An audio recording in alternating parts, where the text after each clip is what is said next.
standing by.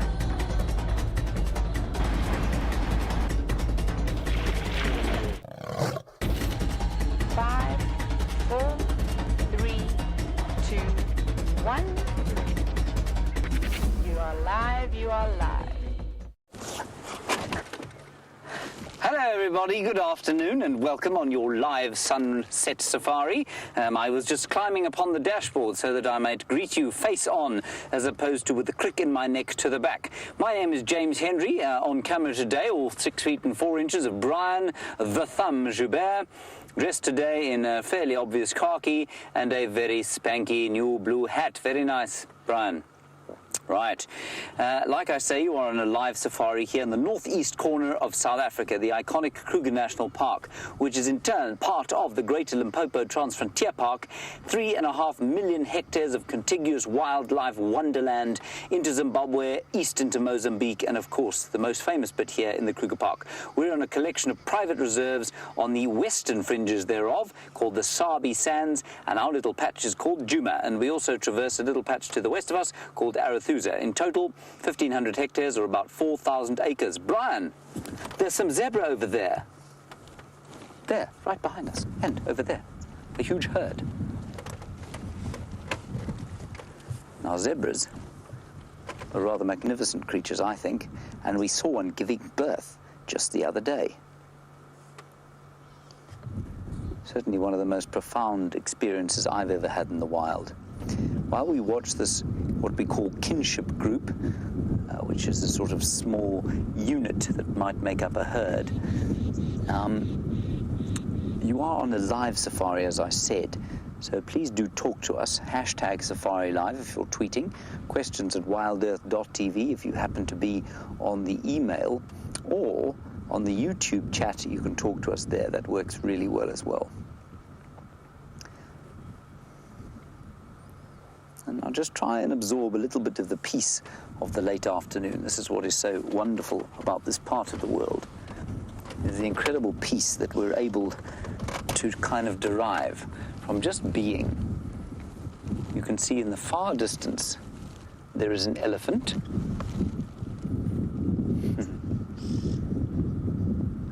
Most wonderful thing to see. A little bit closer by, 5 buffalo bulls lying in a pea green soup of their own making.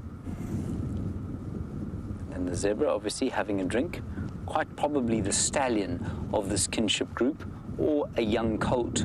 Now there's the stallion. The stallion's bringing up the rear. That's the more natural position for him to be in. And that's probably a young son of his who's just about to leave the herd. The rest will be his wives and offspring. And they're probably not drinking because they're a little nervous of us. So let's just see if they don't pluck up the courage to come and have some pea soup to cool down their bodies on this hot day. It is 38 degrees centigrade, 99 degrees Fahrenheit, and of course that is very hot, I think, for what is supposed to be the beginning of autumn. Now, we're not only got zebra and buffalo and elephant here, we've got some nyala off to the far right-hand side, which we'll just give you a quick view of. And what we won't give you a view of is the buffalo watching us from behind, and also a giraffe bull. So it's all happening around here. Oh, there's also a kudu. Can you see the kudu in the background? Obviously you can, Brian.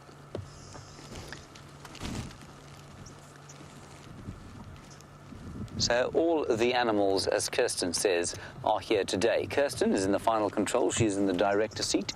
The second director this afternoon is returned recently from Johannesburg, Geraldine Cheesecake Kent, and she in turn is being ably assisted by Louise Pavid. Welcome back, Geraldine.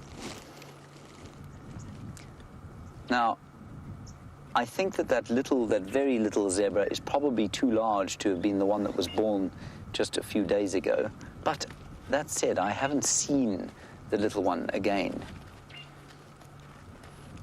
So it might be. I think it's too big, though. But, I mean, I was astonished at the size of the thing that came out of that poor mother zebra. You can see they're not being very nice to each other. Zebra are renowned for being unpleasant to each other and everything else. And indeed, that is one of the reasons that they have never been domesticated. Yeah, you can see the stallion here. He's much, much bigger. He's got a thick neck.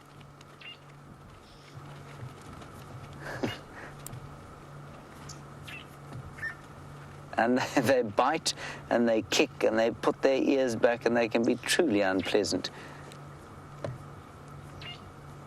All the oxpeckers there.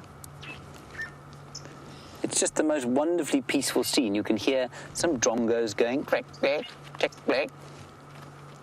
The oxpeckers going bzz, bzz every so often when they pluck up the courage to kind of overcome the heat. And I've always loved the footfall of animal hooves on the hard ground. Clippity, cloppity.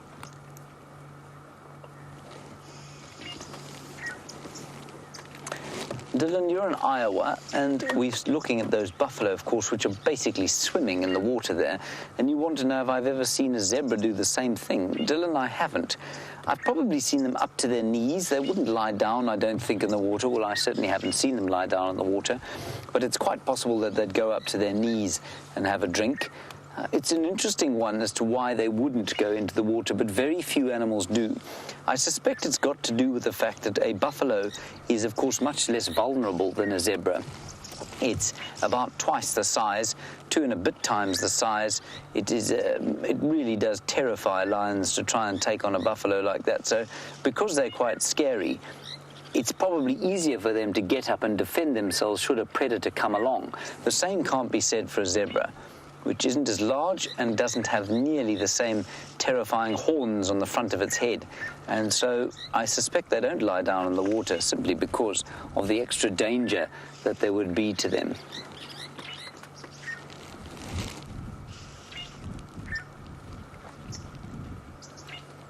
I wonder if that elephant in the deep background there isn't perhaps the elephant that has been spending more and more time around Inga's house, where Jamie and Eugene are now living.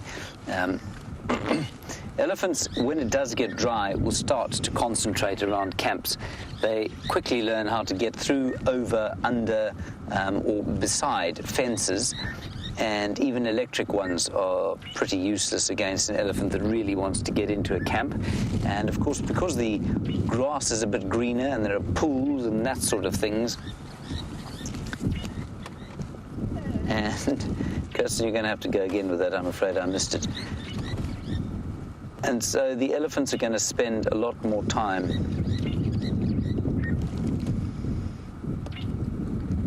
Debbie, something about Scottsville. I'm very confused by that. I'm afraid I'm going to have to ask Kirsten to try. Oh, there we go. Right, okay. So you reckon, Debbie, that that's the elephant that visited Scott's vehicle the other day, gave it a bit of a shove, put a bit of mud on Scott's hand. Oh, that's interesting. Okay, you reckon he's got that hole in the ear? Yes, he did seem to have a bit of a hole in the ear there, so that's a good one. Thank you, Debbie. We'll be sure to keep our distance from him, I think. I was just saying they're going to get closer to the camps because the camps do water lawns sometimes, and they also will have a number of green trees within the camps and also some swimming pools, which the elephants will find quite delightful during the dry times. Here is Beefy the buffalo. Look at him morosely walking up towards us in the heat. Now, if ever you needed to feel the heat of this day, look at this buffalo and his morose wandering. He looks hot, lazy, and bothered.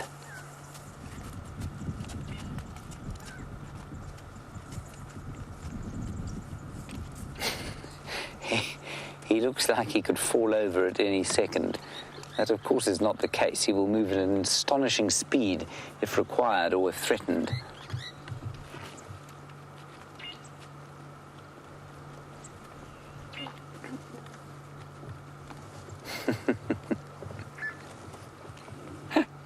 I always find the look of a buffalo's face so interesting. You know, they look so different from each other. They're completely unlike impala, which are almost identical. I suppose zebra look a bit different, but a buffalo's face is completely distinct from the next buffalo's face. And so you can tell the individuals from each other easily. And this guy's got a very Roman nose.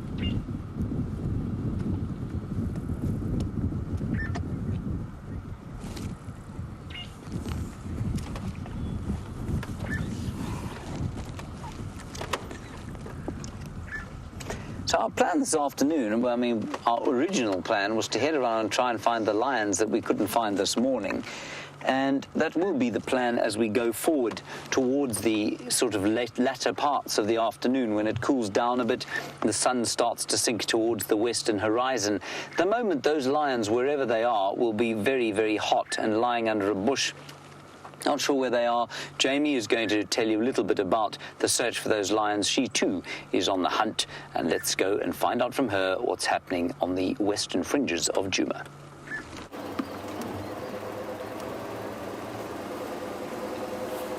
Good afternoon, everybody, and welcome to our portion of the Sunset Safari.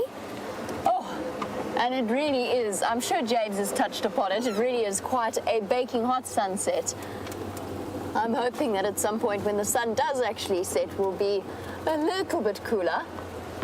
And there'll be a bit of relief from these baking temperatures. So far, all of the animals that I've seen have been hiding as deep into the shade as they can possibly climb. And I imagine that that is what the lions will be doing as well. So we're on the search for the Nkahuma pride. We heard them calling this morning. I heard them calling from sort of to the northeast of where we were, so around Buffelshoek Dam.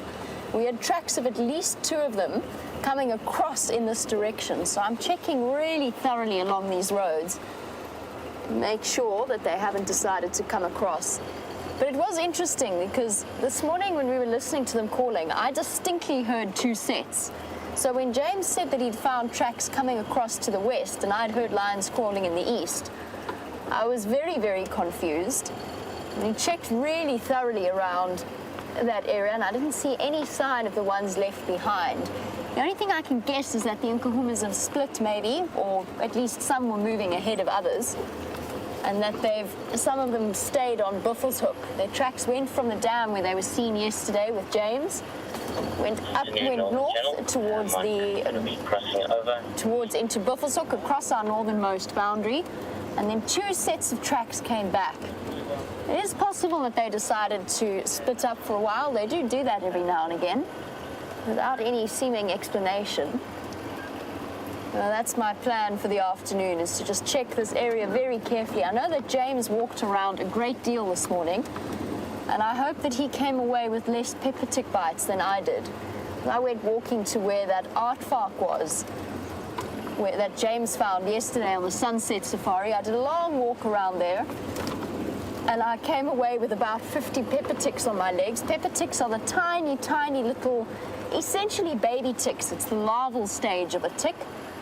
They're so tiny you could be forgiven for confusing them with a freckle, which on me is very, very easy to do.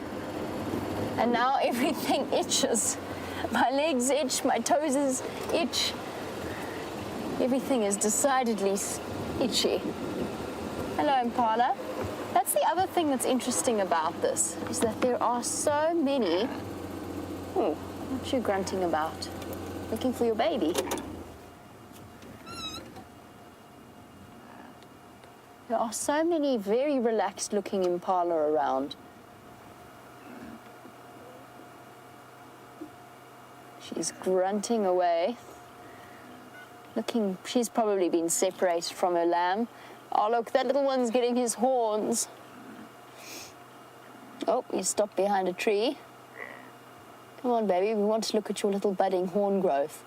Amazing. After just 3.5 months and already those little horns coming through.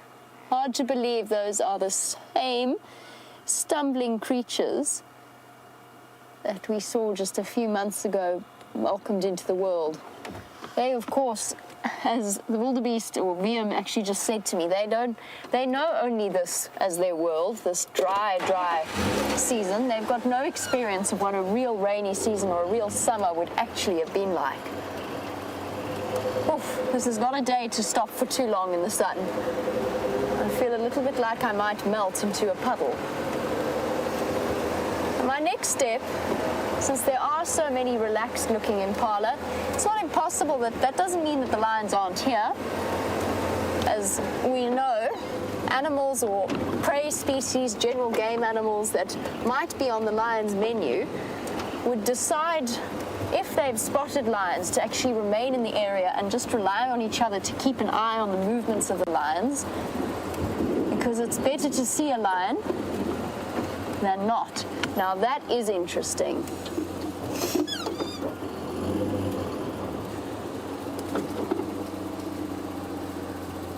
There's some, sorry, I'm actually looking at the buffalo at the back. There's a breeding herd of buffalo, but I say it's a breeding herd, there's 4. Now that generally happens when they've been harassed by lions. I don't see any more than that. And they look like, it's not Duggar boys. Looks like there's females in there. Let me just double check that, otherwise, you know, if it's 4 Duggar boys or 4 older males, that's fairly normal. But 4 buffalo of sort of females or sub-adults is definitely a slightly different thing.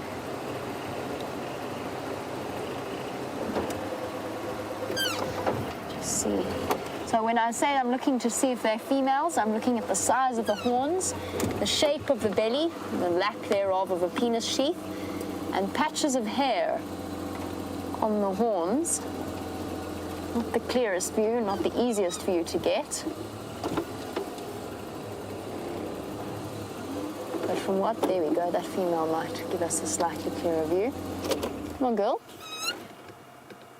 That looks very much like a female to me. That does change things. I wonder where they've come from. There, her head's going to appear. You can just see the tufts of hair amongst her horns. It's not nearly as well built up as a male's horns would be, especially around the base or the boss. Usually a buffalo herd is of a couple of hundred buffalo is very noisy. To see 4 like this is almost inevitably that they've been harassed by lions. No, that changes the game a little bit. They've come down from they've come south from the north.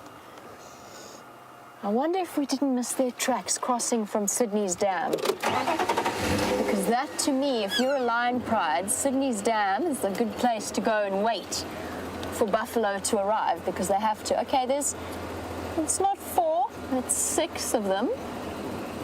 Let's just pop our noses in to the buffalo herd and just see that there's not more hiding in the bushes, and that this is just the sort of the front runners. Doesn't look that way though. Looks like it's just this group. When a buffalo group is separated like this by lions, it can be a good couple of hours to a day before they manage to relocate the rest of the herd.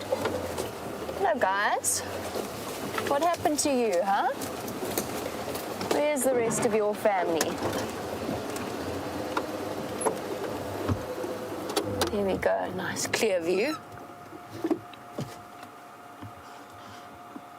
There's definitely no other buffalo in this group. So, a splinter group, most likely from being chased by lions. 4 females. No calves with them. We know from experience that the Nkahuma lionesses are practiced buffalo hunters. And I think it's time for us to investigate a little bit closer and see if we can't find any tracks, if not necessarily lions, then the possibility of running buffalo tracks. And those are fairly clear when they're on a road. But But these buffalo could have been moving all day. In fact, probably would have been moving all day. So that doesn't necessarily mean the lions are right here. It also doesn't mean they aren't. Ooh, now let's see if we can get over the stump without doing any damage. Here we go. Oh. Bumpy, bumpy.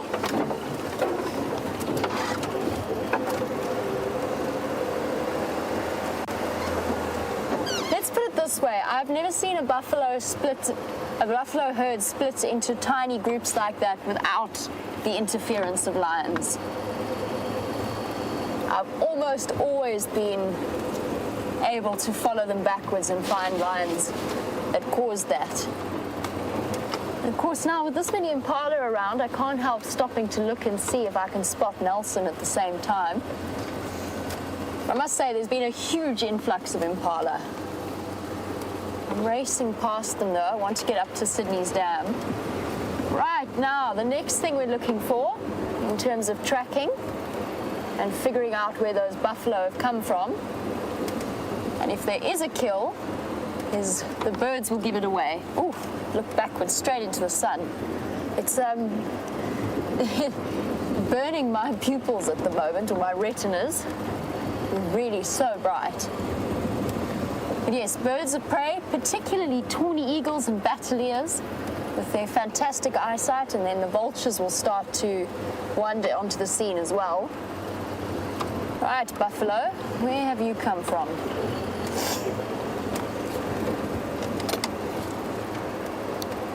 James for Jamie.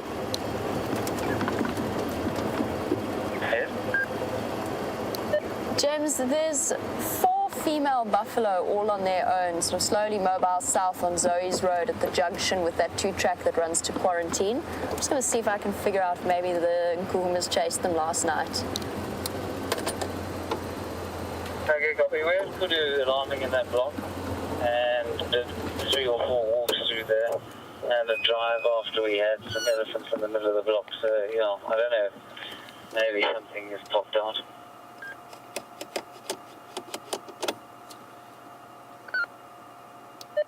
Copy that, thank you. Nervous zebra as well. I went into a little bit of a panic there, which is unusual for the zebra in this area. They're very comfortable with cars. It wasn't in response to us, but there's sometimes there's more of a reason as to why they are so nervous. So James said that he heard a kudu alarm calling in this block. He did 3 or 4 walks around here, but because it was full of elephants, he was struggling a little bit. 2 stallions, they're also a bit nervous. Let's see. What's wrong, zebra?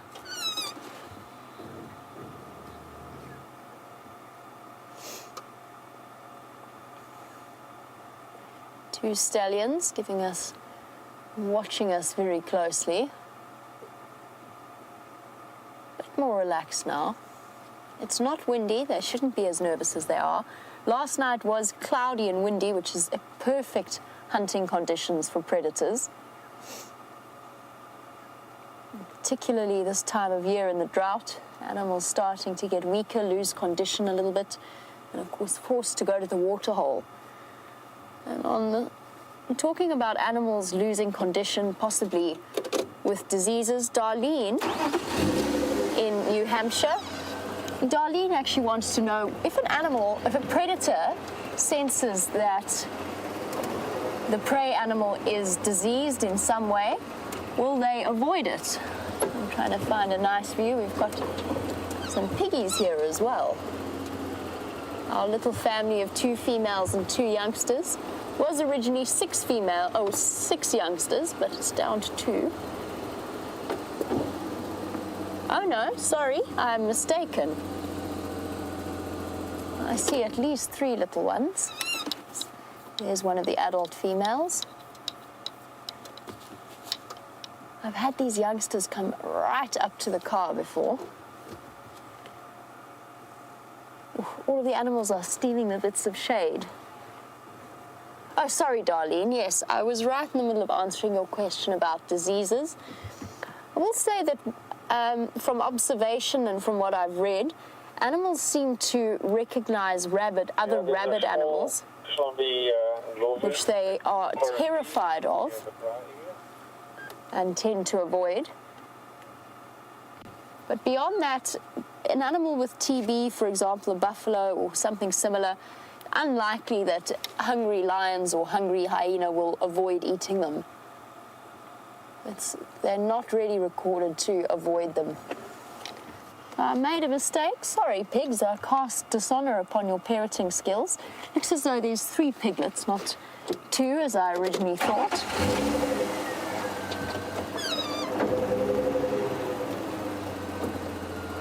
I stand... no, 4. 4 piglets. I know that Tingana did get one of this group because we saw him eating it.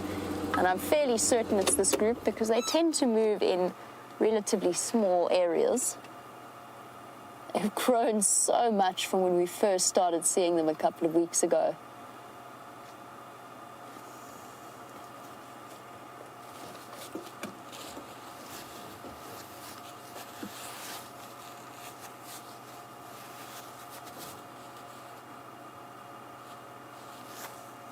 Right.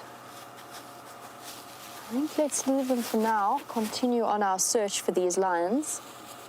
Our view isn't fantastic, and right now, I don't know about VM, but I am slowly melting in the sun. And while we continue on in our search for these lionesses that managed to evade us this morning, let's find out what Mr. Henry's up to. Hello, back again. Whoops, daisies. We went to look at that elephant just to make sure it was Scott's. It was, in fact, Scott's elephant. It took, I wouldn't say dislike, just probably wanted to have a bit of a play with us because we knew what it was like. We didn't hang around. He came towards us and we said, okay, fellow, this is your home. We'll leave, which we did post haste. He has gone off into the bushes and will hopefully learn some manners at some stage. Now, I've got so attached to so many wires. What we have here is a tree, obviously, 2 different kinds of trees, but this one is the interesting one to me because it's been broken off by elephants and it is trying valiantly to produce new leaves. Now, Brian, this is the tree of which we have spoken many times. Do you remember what tree that was, Brian? I'm not too sure.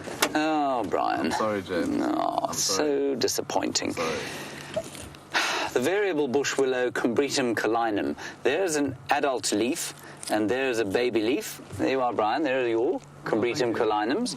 Right, what we're going to do is taste the difference between the two, and I think what you'll find is the young leaf is very bitter, and the old leaf is not.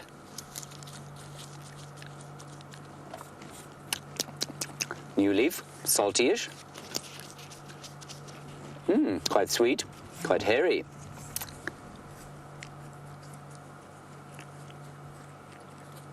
Yeah, new leaf, full of tannin, disgusting. And that's, I don't know if you can see here, did you notice that, Brian? Did you notice the difference there? Yep. This one has got red in it. Now, we know that red is the colour of tannin. That is why tea is the colour it is, and also, well, that's why some of the very red wines have got lots of tannin in them. But you don't really want a red wine with too much tannin in it, I don't think. I'm not a wine connoisseur myself. Interesting. So, that's what will happen. The young leaves, of course, they want to protect as much as possible till they're old enough to produce some photosynthetic materials. But I just think it's incredible that a tree like this, which has been snapped off 5 or 6 times, is still managing to survive. And that's just how it is out here. And in the wake of a big drought like this, trees that are clever like this, able to withstand such damage, are going to survive much longer than others. Well done, Brian. That was a very difficult segment, wasn't it? Heavily moving things. We've gone past the Gallagher waterhole, and there were 2 buffalo lurking there, but not doing much. Oh. now we have another. This is competing on Twitter for the greatest Twitter handle in history. We've had a James Hendry's fan. Now we have Hendry Fan Addict. Well, I think that's the... I mean, joint first, best Twitter handle in history. Don't you think, Brian? To a degree. To a degree. Good. Now, Hendry Van Addict, you very concerned about the severe injury that I received at the cantharidin, which is the chemical exuded by a blister beetle, and it exuded it onto the back of my already insubstantial calf, of which I cannot really afford to lose further. And this is the state of things. Brian, can you see? There, look at my injury, Brian. I'm looking. Oh, I don't know. Horrible, horrifying, really painful. Anyway, it's now, thank you, Hendry Fan Addict, it has just turned into a kind of itching sore. But not too bad. I should be able to be okay. Luckily, I'm a selfless human being, and therefore I'm able to continue taking these drives despite the extreme discomfort that my severe injury is causing. Brian, you don't seem that impressed by my sacrifice. Not very.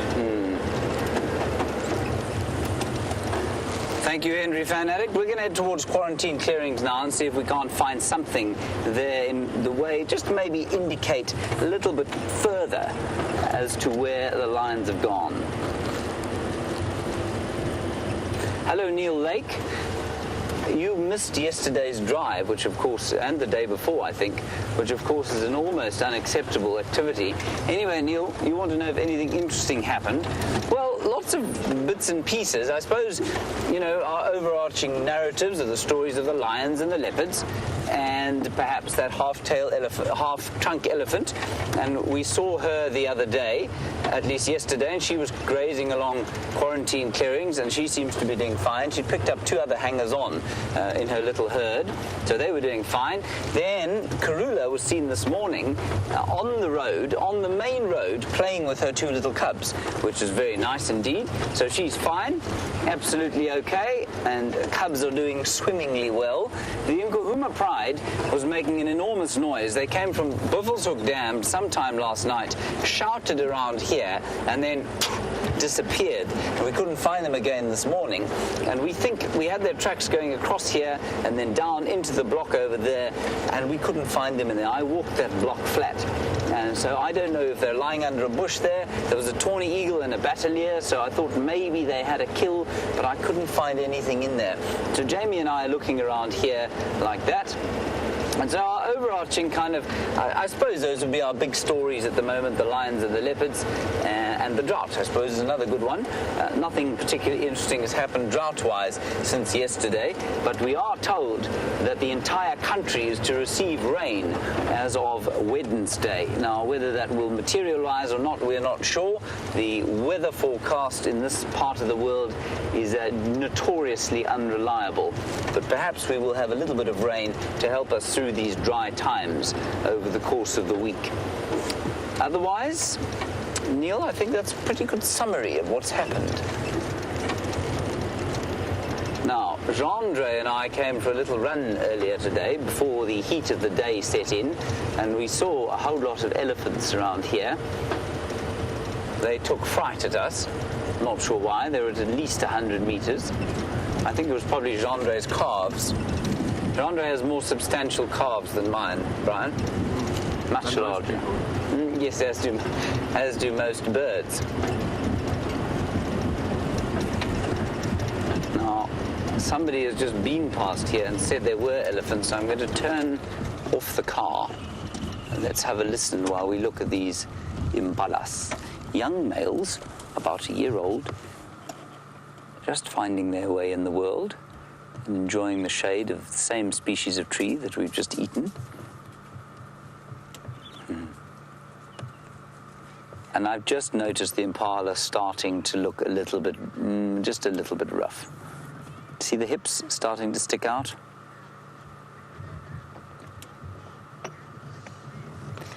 Now Now, this is a lovely question from Debbie in Vancouver. Oh, there are the elephants. I can see them. We're going to drive slowly towards the elephants while I answer Debbie's question.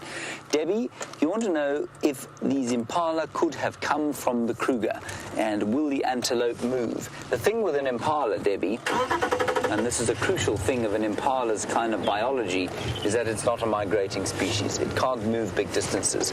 And that is why, where there is water, they will survive well. Where there is no water, they will not survive well at all. And so I think you'll find that these impala, they may have been augmented slightly by animals coming in from the eastern side of, or the western side of Kruger, the eastern side of the Sabi Sands. But I think this is largely the herds that we've been seeing around here for the last, that we always see around here. And they look a lot bigger, of course, because those little lambs are now of an age that they're moving with the herd and adding substantially to its number. Here are some elephants. There's another elephant over there, just walking down, possibly towards the water.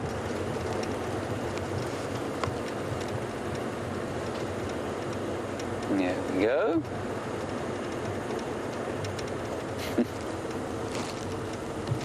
And here, I think, is Mrs. Half-Trunk.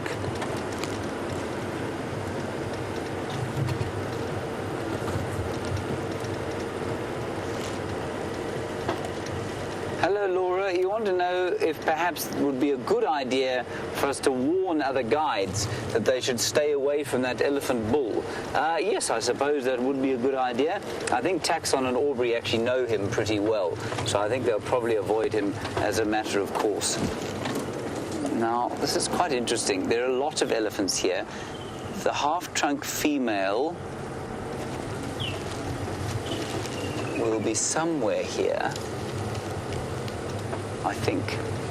But there's a big herd here. There are 1, 2, 3, 4, 5, 6, 7, 8, 9, 10. There are at least 10 or 11 elephants around here. 13, 14. This is wonderful. We'll stop here for now. There's one just in front of us over here, a young one, who seems to be very happy with us in our presence. Got mud all over his belly, or her belly. And they are loving this variable bush willow tree. Sorry, Brian, that was my head in the way. And all over the reserve, these bush willows are taking a hammering. And they just put up more and more and more greenery for the elephants to eat. And I've never noticed this before. I've never noticed this species as such an important source of forage, and I suspect that's because I've never experienced a drought like this in this area. Oh, there's a cow off to the right-hand side of us with a magnificent set of ivory. She's got really beautiful teeth, tusks.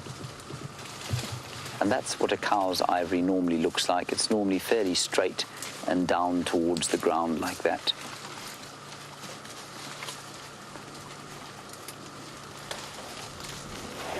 Gee, there are a lot of elephants around here. So everyone, you try and count them. I mean, you obviously can't see all the way around us, but I think we're looking at about 25 elephants here.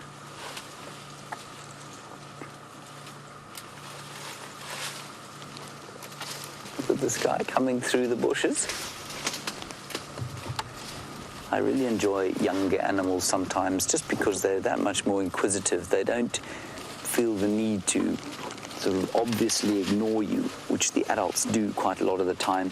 Hyena is a wonderful example of that, where the adults, although completely unafraid of us, will just, they don't like being around us. But the youngsters, I think because they get bored, I think they enjoy spending a bit of time looking at us, and while they'll carry on eating, I think they enjoy a little bit of interaction.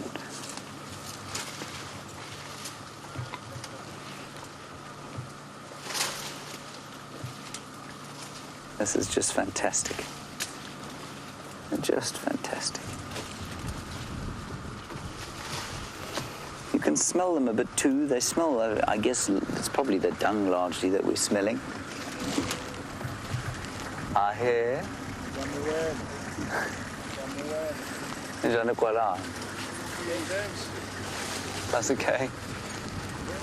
That's Taxon going past with his guests.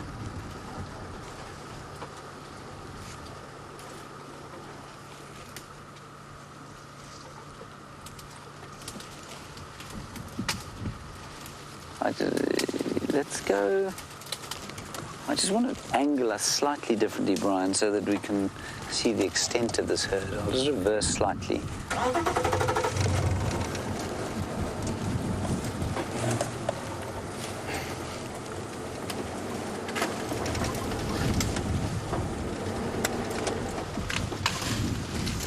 So I think you'll find that this is probably a number of groups. 3 there, 4 or 5 behind this bush over here.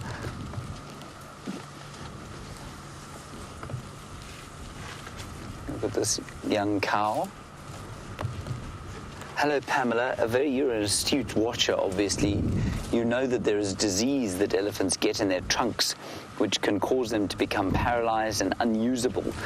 Pamela, that disease is easy to remember because it's called floppy trunk syndrome. And it's exactly that. Basically, the muscles and nerves in the trunk cease to function, and the animal is unable to use those muscles and nerves anymore, and obviously will then starve to death. I've actually never seen it. I've heard of it quite often, but I've never seen an elephant with what we call floppy trunk syndrome. And it's called floppy trunk because the muscles in that trunk are like a concertina, which means they can stretch quite a long way forward, and if it loses control of the muscles and the nerves, the trunk basically extends fully and will just flop on the ground. 2 little ones coming across the clearings.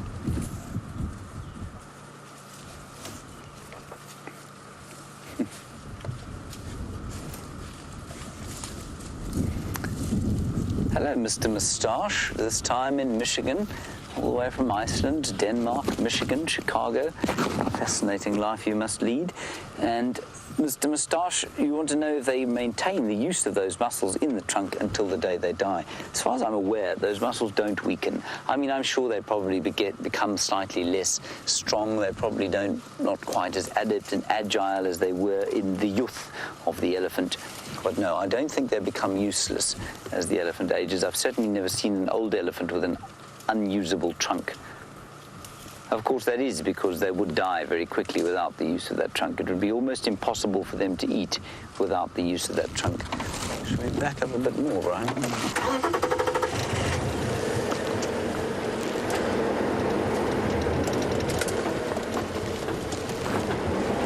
We'll just reverse gently down the road here. Come on, Wendy.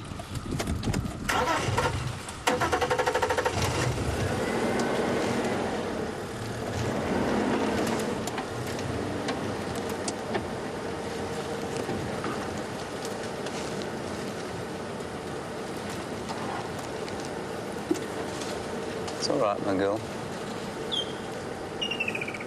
She's eating a fern. Is she? No, she's not. She's eating a senna. I'll tell you what, rather than irritate her, I'm going to just turn around.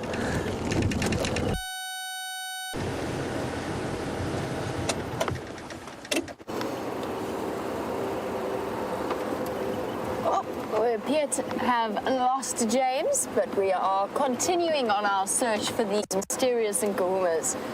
The only thing I can suggest is that they are somewhere in that block that James and myself have been circling repeatedly, and that we've just missed them somehow.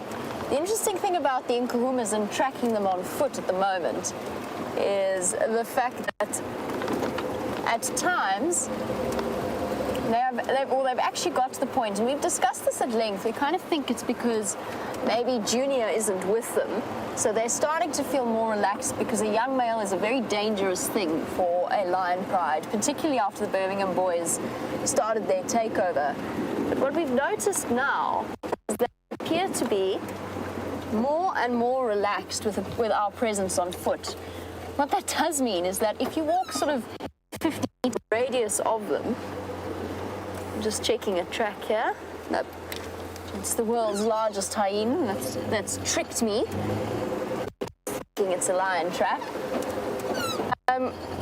If you walk sort of 50 meters away from them, whereas before they would look up at you, or sometimes stand up to get a better look, or just lift their heads. Now, if they realize that you haven't seen them, if you're not walking straight towards them, they just drop their heads back down into the shade. Copy, check. Yeah, from where are you going to be checking? It could well be that James this morning, while he was tracking, walked past them and they were just hidden behind a bush or behind a termite mound. Ooh. Bumpy road.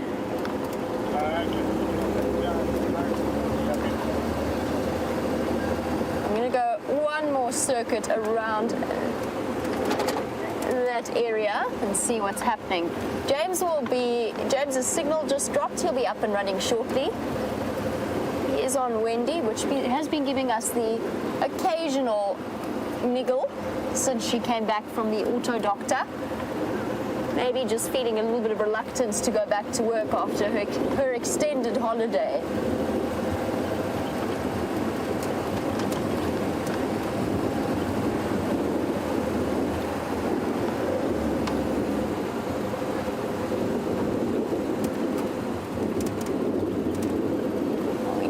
That somewhat skittish pair of zebra and then the 4 buffalo on their own, and leaving me to draw a conclusion, whether correctly or incorrectly. And Charles was wondering, well, maybe are the animals skittish because they heard the lions roaring last night? And Charles, I'm not entirely sure. It may be less to do with the fact that they heard them roaring and more to do with the fact that they were actually hunting in that area. James said that he heard kudu alarm calling.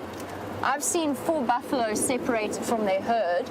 That being said, and I was thinking about this before, that those 4 buffalo could have come from another property with another pride of lions hunting them. It just seems so unlikely that all of these coincidences are coming together in the same area that the lion tracks lead to. So Chaza, when animals roar, when lions roar, it doesn't bother the general game species or the possible prey species of theirs too much, because then they know exactly where those animals are. It's essentially a giveaway.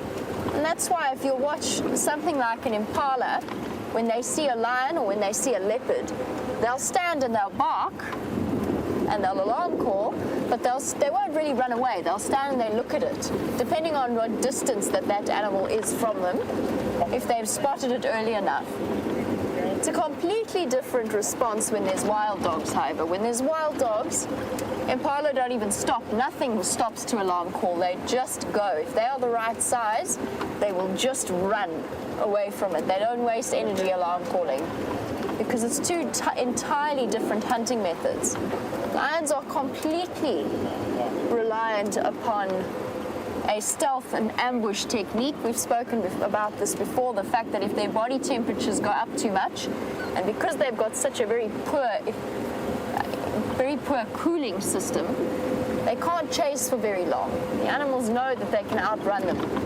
It's just a matter of being the right distance away that they can't launch an ambush attack and catch them by surprise. I'm going to do one more loop of this area. Wouldn't be the first time the Nkumas have managed to hide themselves away right in the middle of a block. Just going to grab some of my Luke sort of tepid temperatured bath water and have a few sips.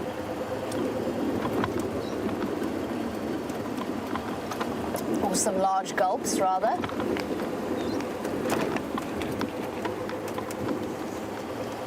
It's the kind of day where no matter how much water you drink, you still manage to feel constantly thirsty.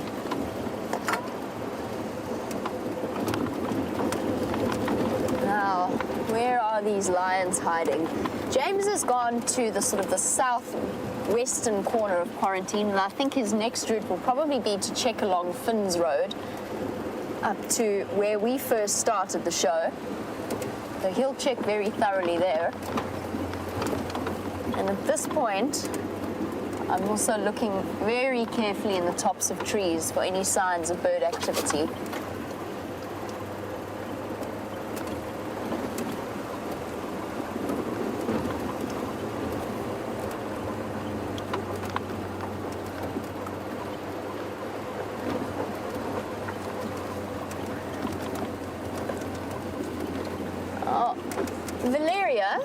has been doing some background reading, and it's an article I saw as well that didn't have a chance to open. I'm just having a look at the beautiful crested barbet there, since it's rested so nicely in the tree. I want to just show you. Sorry, Valeria, I'll be with you in 1 second. Look at how that bird is panting. Beak wide open. Also exceptionally hot this afternoon. Oh, not too hot to go hunting though. That is a crested barbet. For those of you new to the show and building your budding bird lists, crested barbet. We also get the black-collared barbet, although we haven't managed, personally haven't managed to get one of those on camera yet. We only occasionally hear them calling.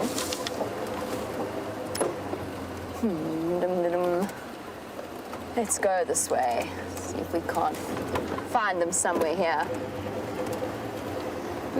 Valeria, you were just asking about that article that Kruger published, or that somebody published today, about the possibility of Kruger management opening up new water holes in Kruger to provide the animals with water. Kruger does pump certain water holes, and they always have. They've closed others. I can't confirm or deny, Valeria. I'm not entirely sure. I will tell you that having just come from Kruger, there's still quite a lot of water in certain rivers. And towards the central Kruger, so Mopani, Shingwetsi area and north, there's a lot of groundwater still and a lot of greenery. I don't know. I imagine they will. That in turn comes with its own implications, because you then start to put serious pressure on the ecosystem of that area. The animals move between that side or try to sort of hover around the water, and as a result they graze and browse more in a more concentrated area around it. And that, of course, being a non-naturally occurring waterhole, can have knock-on effects. I'm not saying it's a bad thing. I'm saying those are the repercussions of it. That's something that will be very carefully considered by the ecologists. We shall wait and see as to what they decide to do, and what will be most interesting is where they decide to place those water holes. Because to me, it's going to be the lack of food that starts to weaken the animals far faster than a lack of water. There's still a bit of water flowing throughout the Kruger. James seems to be back up and running, and he is still with those elephants, so let's jump on the back of his vehicle. Now, I must just apologize there. What happened was that something on the camera started to play back something that was recorded a while back, and that's why you saw pictures of those two animals who shall not be named. But it wasn't live, it was a sort of playback. There were no rhino around where we are now. We were just sitting here watching these elephants, and so something happened on the camera, it flashed that over, and then we cut power. So that's what happened there. But we are still with this herd of elephants who are having a whale of a time here with this Combretum collinum bush. They are only about 8 meters from us, very relaxed, having a good time eating away at this tree. And there's one that's gone right into the middle there. Its leg up, it's climbed.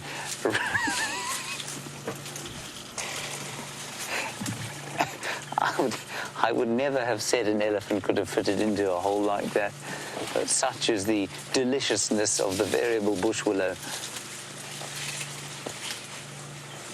Isn't this wonderful? I think this is just great. What a wonderful way to spend an afternoon with these giant elephants. And there was some impala kind of resting just before you left us in the shade of that bush. And then when the elephants started destroying the western side of it, they kind of moved off and found some shade somewhere else. And I was saying, I think that impala that we saw, in fact, there's some more coming just behind us, so I think we're going to sit here. That impala that we saw earlier, I said it was starting to look a bit ribby. I do think that they are starting to look a bit ribby, a little bit rough.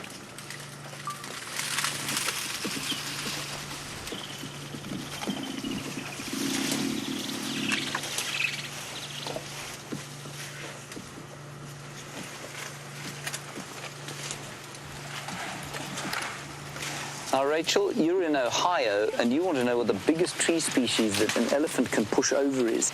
I don't think it's so much species as it is actual sort of size of tree. I guess, if we look, Brian, if you just point over at this one here, I mean, much bigger than that, it's going to have to be an enormous bull.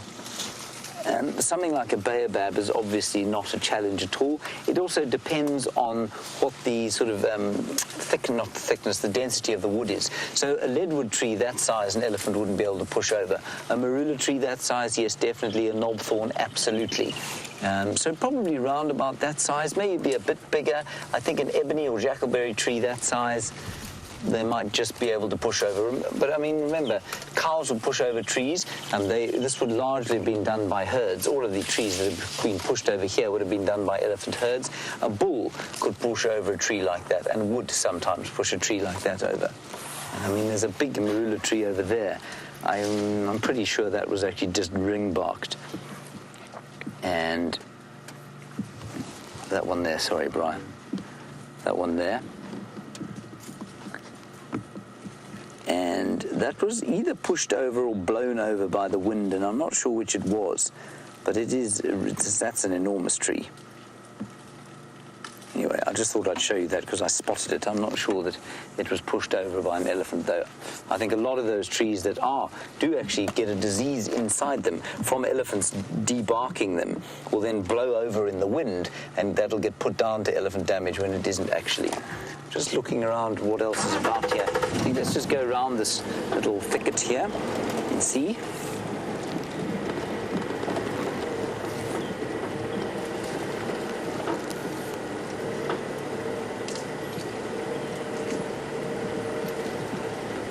The whole of these clearings is full of elephants. It's just wonderful. And that's one plant, everyone. As we get far away from it, I know I'm going on about this Combretum collinum thing, but that entire thicket there, that's one tree, that's one plant that's been pushed over and grown over and pushed over and eaten and pulled apart again and again until it is now, looks like a forest, but it's only one tree. Same thing's happening here for this poor terminalia or silver cluster leaf tree, and this one's been pushed over to the extent that there's actually a termite mound growing over the top of it.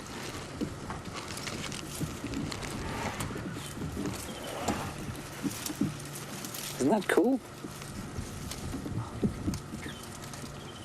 I think that's really amazing.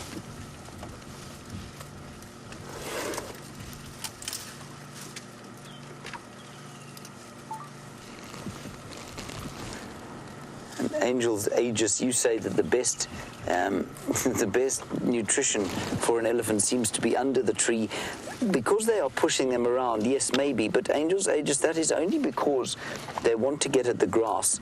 Now, you'll notice on a clearing like this that they'll probably be doing very little grass eating simply because there ain't no grass here anymore. There's just a bit of that greenery that you can see on the ground is to a large extent forbs or sort of herbaceous plants that are not grass that the elephants wouldn't normally eat. And so on this clearing, they're not going to be eating underneath the trees, they're going to be eating the whole tree. Look how many elephants there are here, it's wonderful. We'll just going to go a little bit around this thicket. And they're all being so very confiding to us. They're all very happy to have us here, which is very kind of them. That's 3 of them in this very confined space. On a fairly large cow.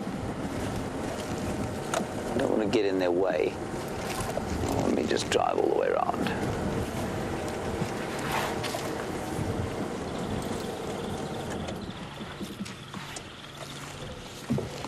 Isn't that wonderful?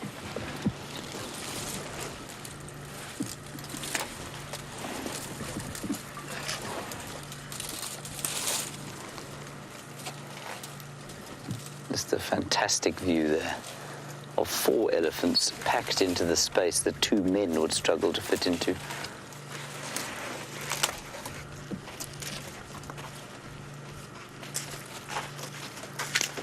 wonderful. See how they're just giving us acknowledgement and then moving on. And the little one there is trying to pick up a bit of grass, a bit of those forbs that are quite green. That was just very special. It's so special when that happens.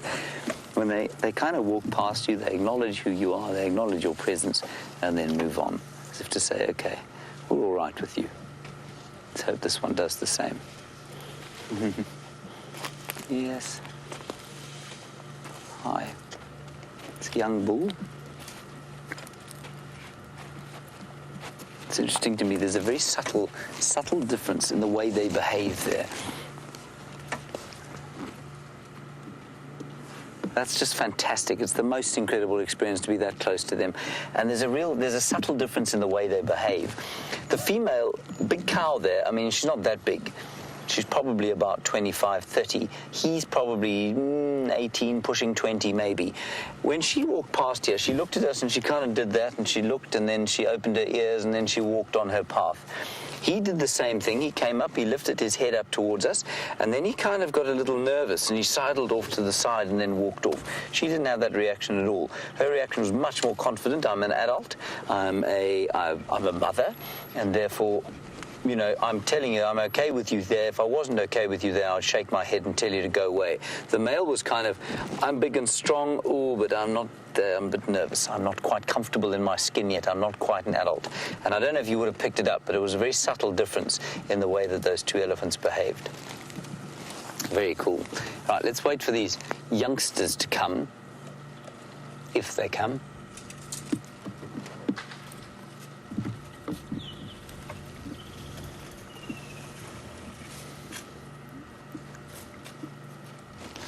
Mr. Moustache, you want to know the size of an elephant's heart. Mr. Moustache, I can't actually tell you how big it is because I've forgotten. If I'm not mistaken, it weighs about 19 kilograms, which would be about 44 pounds. And giraffes, which is the next largest, if I'm not mistaken, is not much smaller than that, about 17. I'm going to have to ask Jerry to see if she can't find that information. I've been told it probably 4 or 5 times, and I still can't bring myself to remember it. So sorry about that, Mr. Moustache. We will get back to you with that in a few seconds.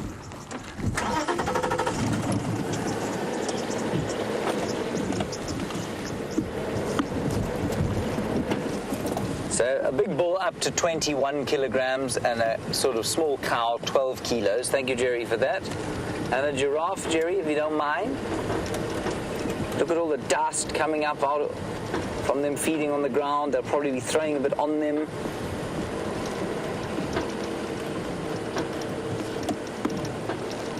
And a giraffe is 12 kg, so a little bit lighter, but much bigger proportionately because they've got to pump the blood to overcome gravity and much more than an elephant does. Thank you, Jerry. And Jerry has also informed us that the giraffe's heart is 2 feet long. That's quite a long heart, really. I don't think mine's that long. Look at the dust there. Isn't that beautiful? See what a nice picture this is. And you can't believe how relaxed they are around us now. Like I say, 10 years ago, you couldn't have had a sighting like this. But at the same time, you want to be careful. You don't want to be overconfident. You don't want to take this for granted. They've allowed us into their space, and so we want to remain within their sort of trust. Let's head across to Jamie. She's got a small reptile to show you. I have to just show you something really cute. You were talking about the size of an elephant's heart. I don't want to disturb him too much. This is going to be just a quick little show with my hand for scale. Look at how tiny. It's all right, little guy. It's okay. I'm not going to touch you, don't worry. Look at how tiny this little baby leopard tortoise is. He's smaller than my palm. He is so cute. And actually quite comfortable with me next to him. He's not freaked out at all. He's about the length of my finger. How cute is that? He's managed to beach himself on some sticks there. All right, little guy. Off you go. Find yourself some shade and some safety. Liam actually spotted him crossing over the road. Definitely the smallest leopard tortoise I've seen, probably about a year or two old, believe it or not. They grow very, very slowly. Right, I didn't want to take you away from James and his elephants for too long since they were having a dust bath. So let's jump back on his vehicle. Those are wily things, those leopard tortoises, you know, they're not easy to follow. I know, I've tried it myself. I was completely flummoxed by one the other day. It crossed the road, I asked for a crash cut, and by the time the cut came, they were gone. Anyway, we're still with the elephants. They're much easier to follow, not quite so fast, not quite so camouflaged. And you can just see them standing in a grove of silver cluster leaf trees, throwing up the dust. And I just think the colour of it reflecting off the soon-to-be setting sun is something really tremendous. Isn't that lovely? You can't paint a script like that. I mean, that's just fantastic. Woodland kingfisher calling off to the west. Gentle breeze coming out of the southeast. Smell of the dust, smell of the elephants, subtle sort of sweet leathery smell is what they smell like.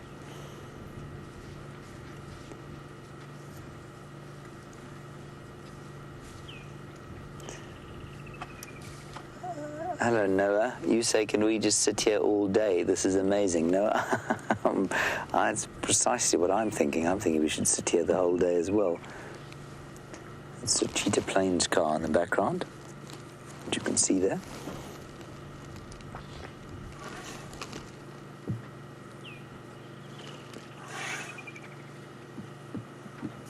And luckily the elephant, of course, blocking the faces of their guests who have not signed a release form.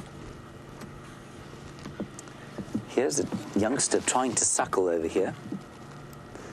There you can see my finger technique there, Brian. And probably a little bit big, to be honest, and the mother doesn't seem to be particularly interested in allowing access to her mammary glands, although they're still quite swollen, so maybe she is still lactating a little bit.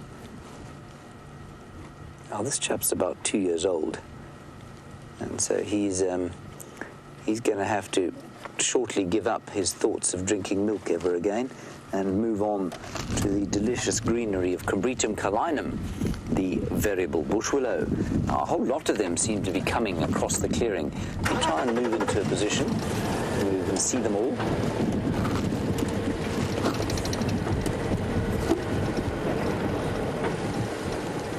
Now we can count them, probably. Everybody, please try and count the elephants for me.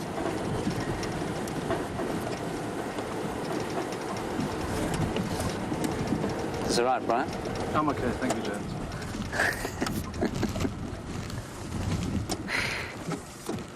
All right, I'm going to count them myself. 1, 2, 3, 4, 5, 6, 7, 8, 9, 10, 11, 12, 13, 14, 15 or so, I think. That's not as many as I thought there were. 1, 2, 3, 4, 5, 6, 7, 8, 9, 10, 11, 12, 13, 14. About 15. Not quite as many as I'd expected.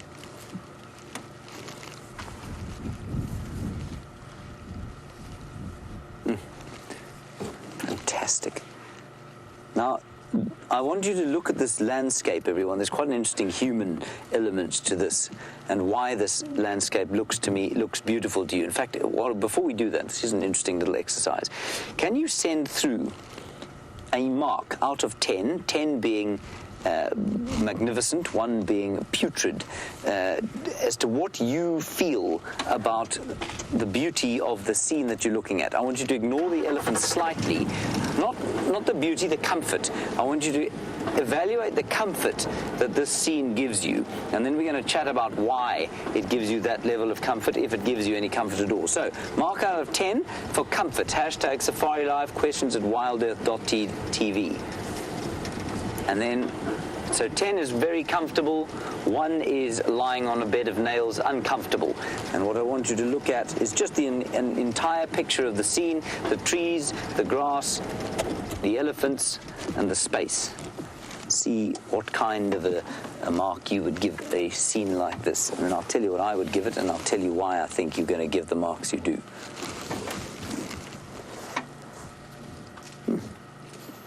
That's just wonderful.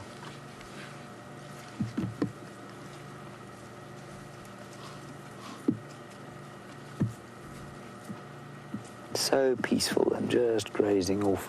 It's almost like I wonder if one of the big adult cows hasn't said, guys, let's move off towards different pastures. We've eaten this clearing free of anything that's going to be useful to us.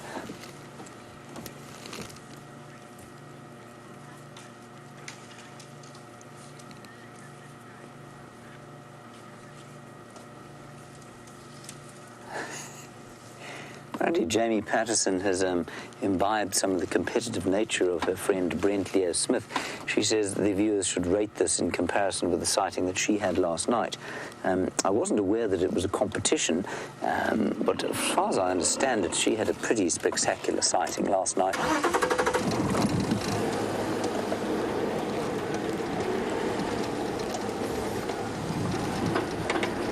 I think this is just so special. I'm sure Jamie's was very special too, but I think this is very special myself.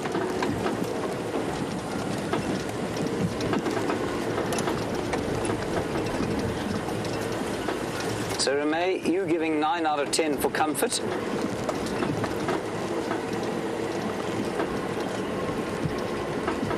Brian? Sandy and Shannon, you give it a 10. Brian, what do you give it? Out of a comfort level? Yes. I would say 3. 3? 3. Why? Well, simply because of the lack of grass means these ellies can't be that comfortable. All right, fine. Brian gives it a 3. I give it an 8. Oh. Wendy, you give it an 8. Windy, you give it an 8. That's distinct from Wendy. Okay, I'll discuss why I think it makes people feel comfortable. I accept what Brian says, that it's not comfortable for the elephants. But as we look through there, what you can see is that you've got big trees and you've got open land underneath them. And there's something about that as this little elephant starts to suckle now. Mum's being quite patient. You can see the little one is a bit stressed. That's why that kind of temporal gland is starting to weep. We as human beings are tremendously attracted by this kind of landscape. It's why our parks are this kind of landscape with lawns and grass underneath with a couple of big trees. No thickets. Thickets make us uncomfortable, and it stems back to our evolutionary past. Remember, if you were out on the savannas of East Africa, there's a tree going down there, and in our evolutionary past, if you were lurking about on the plains of East Africa, you don't want to be around a thicket because there could be anything there that could eat you. You want to be near trees so you can climb them to get out of the way of something else large that might get at you.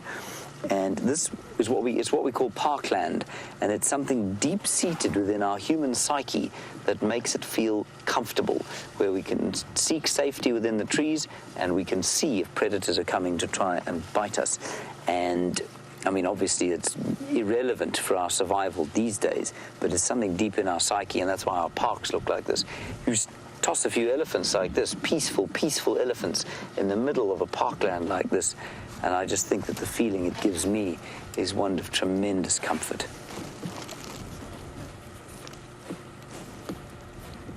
Brian, not so much.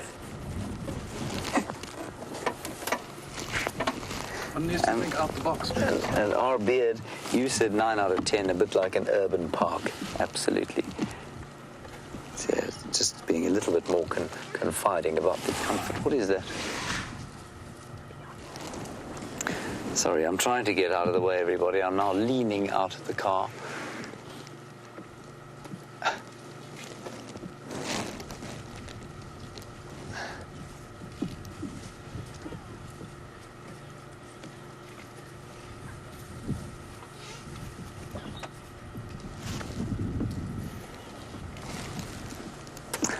Tin painter. You want to know if the drought persists, will the elephants' mothers be more likely to let their babies nurse going into the drought because of dry and adverse conditions? No, definitely not. Oh, goodness gracious me, there goes a tree. You hear that, everybody? Tin painter, a female animal can only make milk for as long as she's physiologically able. Now that means that once weaning age has been reached, and in a drought, she will also be nutritionally compromised, which means it'll be very difficult for her to make milk, even with a calf that is within weaning age. So no, I don't think there will be extra milk produced during a drought at all. I think it'd be quite the opposite. This is quite a tender scene here, I must say.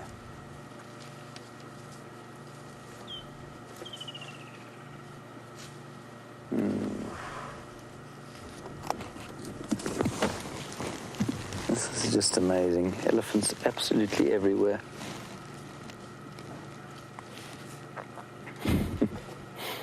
There's two little ones coming up here.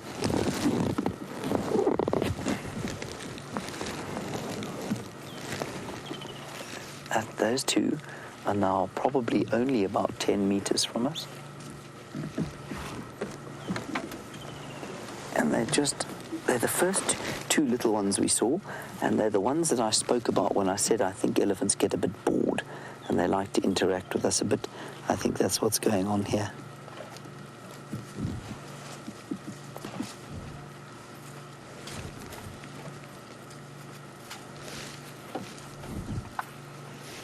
And I think the mother of those two is coming past now, just telling them to hurry along. Don't bother the people anymore.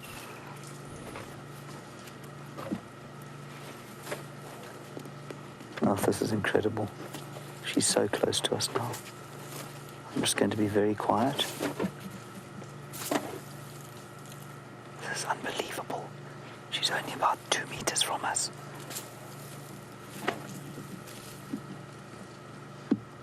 This is just incredible. I'm getting covered in dust. Brian, are you getting covered in dust?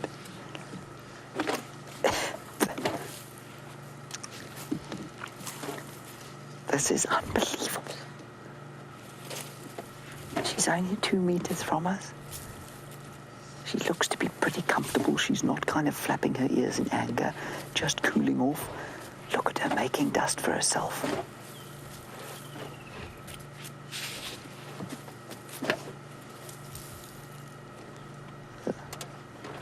This is unbelievable. I'm covered in dust, everyone. She has absolutely covered me in dust.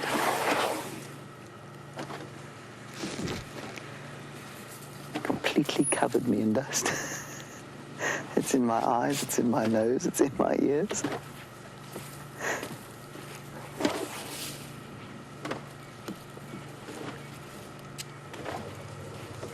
Are they talking to each other? I don't know if you can hear them talking to each other.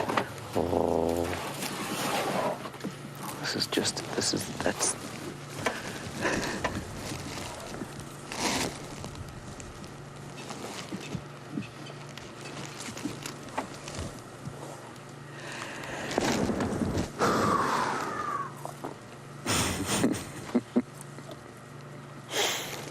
That was too...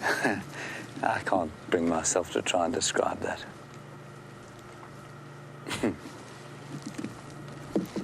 Gee whiz.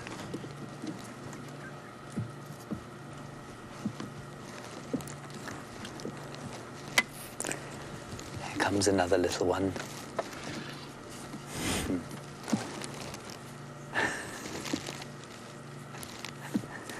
That was just awesome. She showed no sign of irritation at all. She's talking to this cow here, who's heavily pregnant. You can see she's got a very big bulge. Unless this is her youngster. I can't believe it would be, though. This little one coming out. Tiny little thing. Trying to pick things off with its trunk. which is almost completely useless at this stage. That's a little one, only about maybe 16 months old.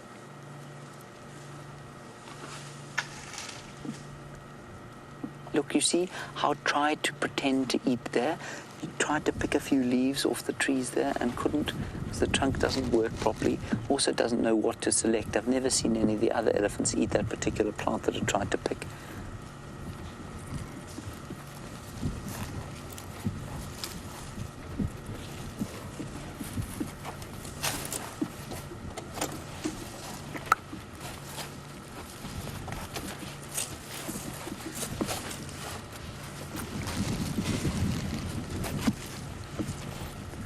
Yes, you're so precious. The youngsters will take their lead from the females, of course.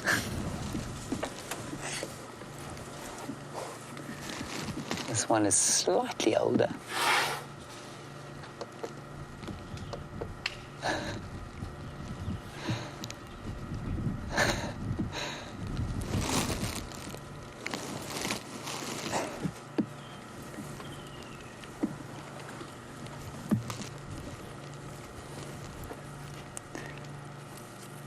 Michael, you're 13 years old and you want to know if elephants sneeze after all of this dust.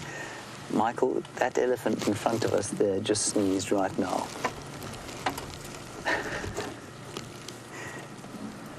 Was that not the most unbelievably surreal experience there? You just did it again. Did you see that? The sneeze was basically shone up in the setting sun there. Now, Brian, of course, has the same problem as that elephant. He gets terrible hay fever from the dust. So when an elephant has been tossing dust at him all the time, well, he's going to sneeze. You're right, Brian. I'm all right, thank you.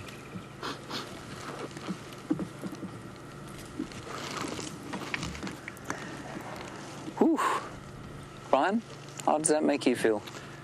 The best ever? A sense of awe at the subtlety of what the nature provides. Please ignore Brian. I will explain where that comes from once this wonderful elephant sighting is finally drawn to a close. I'm talking nonsense about this one, Brian. Look, she's not pregnant.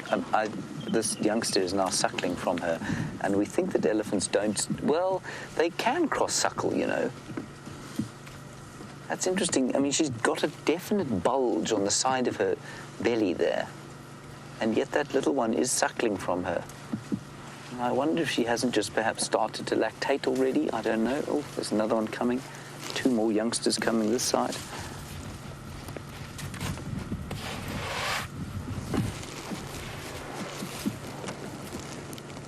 This is just the best. Just the best.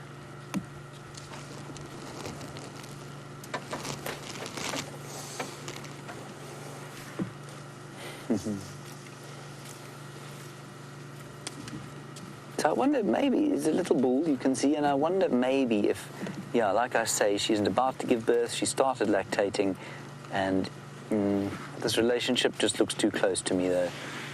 Maybe they remain swollen for a while, but I mean, that thing is over a year old. We know that because you can see that it couldn't fit underneath. He couldn't fit underneath his mum's belly, and until they're a year old, they can fit underneath their mother's bellies.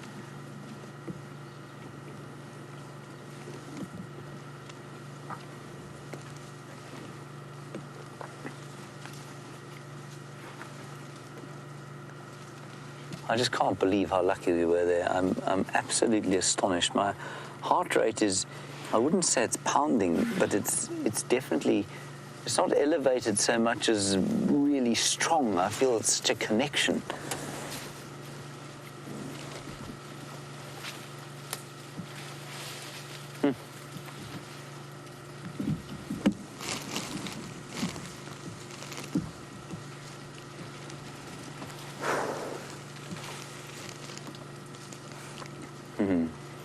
Now, of course, it is very hot today. It is sitting at roughly 38 degrees, or it certainly was sitting at 38 degrees Celsius, 99 Fahrenheit. And Indiana Jane, a valid question: do elephants sweat? The answer is no, they don't. They don't have waterproof skin, though, which means not that it's sort of porous like a piece of gauze, but it does mean that they can evapotranspirate. In other words, that's a really appalling way of using the term. Plants evapotranspirate. It means that they can use evaporation for cooling, but without sweat glands. So we've got glands that sweat, and an elephant can lose bodily fluids through its skin, but without the use of sweat glands. So they do, I mean, I suppose they sweat slightly, but they don't have sweat glands, as far as I remember it. Look at this little thing here. Come up to say hello now. Taking the example of its mum.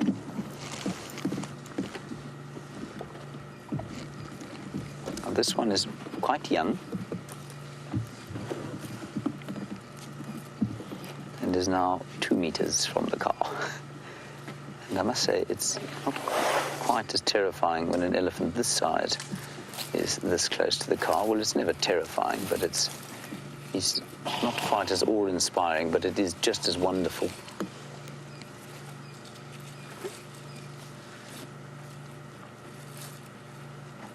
How cool is that? This is just unbelievable. Hi. Look at the little bit of white in the middle of its eye, you can see. It's so close.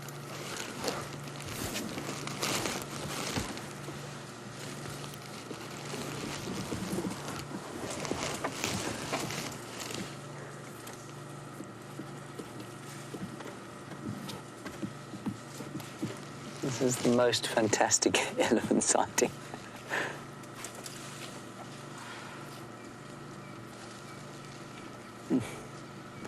I'm just going to sit here for a little while and absorb what I've just witnessed. Let's go across to Jamie for a little while.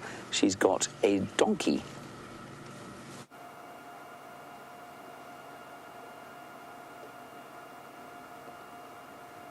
Shame. It does look a little bit like a donkey. I'm going to speak nice and softly so that we don't give this tiny baby little water buck a fright. We've seen them a few times on their own recently. It's fairly typical for mom to leave them hiding away in the bushes and to go off feeding. And because we're perfectly downwind of it, it knows that we're here, but not quite sure what to make of it. Very often with little animals, they don't show the same level of fear unless they've learnt it from their parents. Look how tiny that little thing is, hiding away in the bushes. Perfect place for it to be. How cute is that? Just a little waterbuck watching us. I'm keeping my movements nice and slow. Doesn't seem to be, oh, little foot stamp there. Doesn't seem to be terribly scared at all. All right, little one. Where's mommy, huh? He is out flicking backwards and forwards. Already that instinct to stay alert has kicked in very strongly. Obviously doesn't view us as a threat. Much, much lighter in color than the adults, as you'll see with most of the large antelope species. So, for example, sable and roan, waterbuck, oryx, their calves all take on a slightly, and wildebeest actually, their calves all take on a very small, a very much lighter color, and that they blend in more with their surroundings. But little one, you shouldn't really be standing right out in the open like this. Doesn't he? Oh, however, James's elephants are up to more shenanigans. Let's find out what they're doing now. We've just watched an attempted mating, I think. Brian is... No, we didn't. We watched a attempted dominance display. 2 bulls. That thing with the long tusks there is not a cow, very clearly. That's interesting. I thought she was a cow. Just from those long tusks that point towards the ground, it just shows you. And I didn't look for any other signs. She's obviously not a cow. Well, I mean, you can see that now. But doesn't have swollen mammary glands at all. So young bull, and with another young bull there. And now we had a question about whether they like to butt heads or not every so often to fight with each other. Well, there you go. They do butt heads.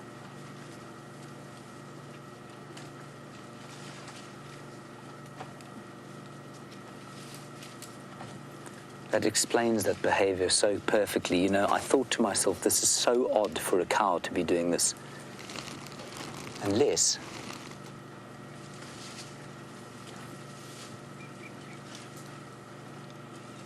the second one that came up was definitely a cow. She had those large mammary glands. There we go, a little tussle between the young bulls, sorting out who's who. Now, this is what the matriarch will not tolerate for a while. Once they start doing this sort of thing, they're getting to the age where they need to move out and go and find a digs on their own. See how the one with the smaller tusks tries to get above the one with the long tusks?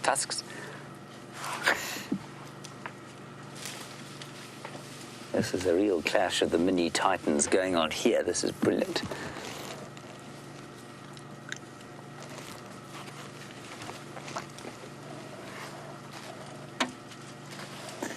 And just a little snack to refresh themselves in between, as Kirsten has pointed out to me.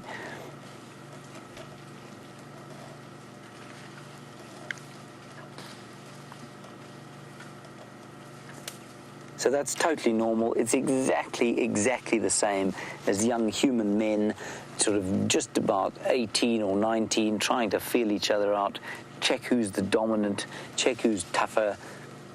It's the same thing exactly.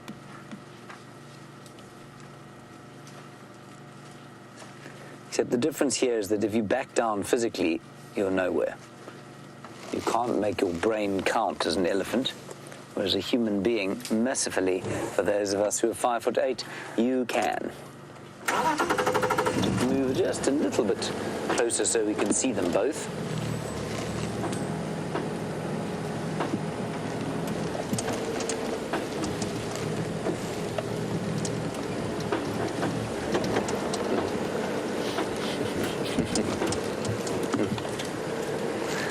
Hello, Gracie. Welcome to you and Safari James. You say you wish you were sitting on the seat here with me and Circus Brian. For those of you who didn't know, Brian was in the circus at one stage of his existence. A very varied life as our Brian led. And Gracie, you say that it was a magical moment. It was certainly, and I hope one day, Gracie, that you will indeed be able to come out here and experience it firsthand as we are now. We're now right back smack bang in the middle of the herd again. Now, I'm actually going to forgive myself for that misidentification. There are two elephants here with this very similar tusks. There's the cow you're looking at now. That was the original cow that I said is a cow. She is a cow.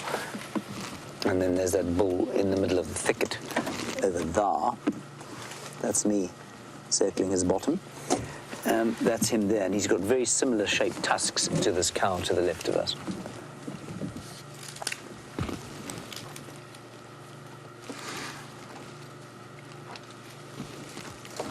It's still pretty warm out here, I must say. We are sweating and sweating in the sun, aren't we, Brian? Very much so. I would pull you into the shade, but unfortunately we're quite close to the elephants.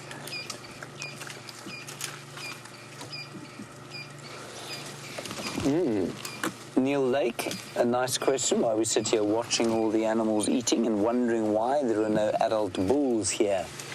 Neil, you want to know if they are matriarchal or patriarchal. They are unquestionably the former. They live in a matriarchal society, very well documented, very well studied matriarchal society, led by the oldest and most experienced female, not necessarily the biggest. Each herd will have its own matriarch, and the bulls, once they reach this sort of rambunctious age that the ones you've been watching have reached, they will be thrown out by the matriarch, and they'll have to go off and live on their own. And initially, they'll live in a small bachelor group. They might find a very old bull to kind of teach them the ropes, and then they'll go off on their own. And the rest of the herd, which will consist of related females and their youngsters, will be led by the oldest female. And I think it's interesting that they don't breed, as far as I know, until the day they die, unlike most animals out here, which means that the older animals have got an important role to play in teaching the younger generations. So, where in most species, lions, leopards, impala, the old females will die. I mean, an old female is a female that cannot give birth anymore. There's no kind of stage of menopause and a stage at which they live without being at breeding age or beyond breeding age. Whereas in the elephants, that is not the case. Very much like human beings, where the older animals have got a role to play, have got a role to play in teaching.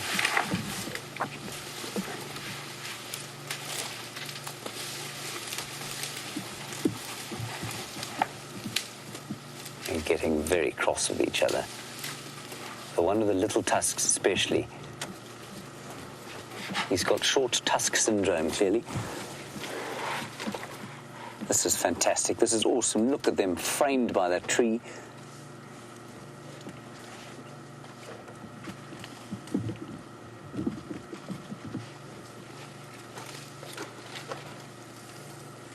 I don't know what he thinks he's going to do to that. Be quite something if you can push that over. My theory will be completely blown out the water. How awesome is that shot?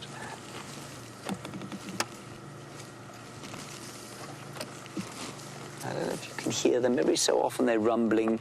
Those deep infrasonic rumbles that they make, but I don't think that you're going to hear them. Look at them.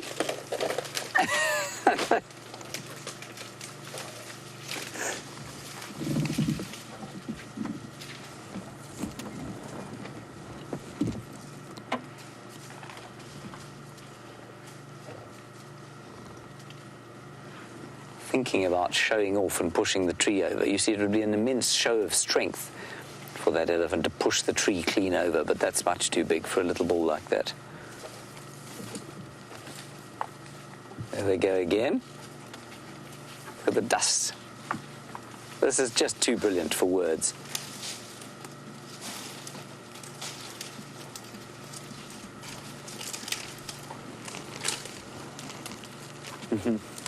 Let's move a little bit forward. I just don't want to frighten them, the ones that are close by. I'm making too much noise. Well, maybe we can go around the other side there and watch those two bulls.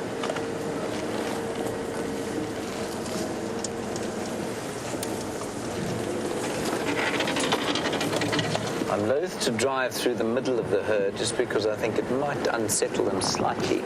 Ach, they're so relaxed now. Maybe we can do it.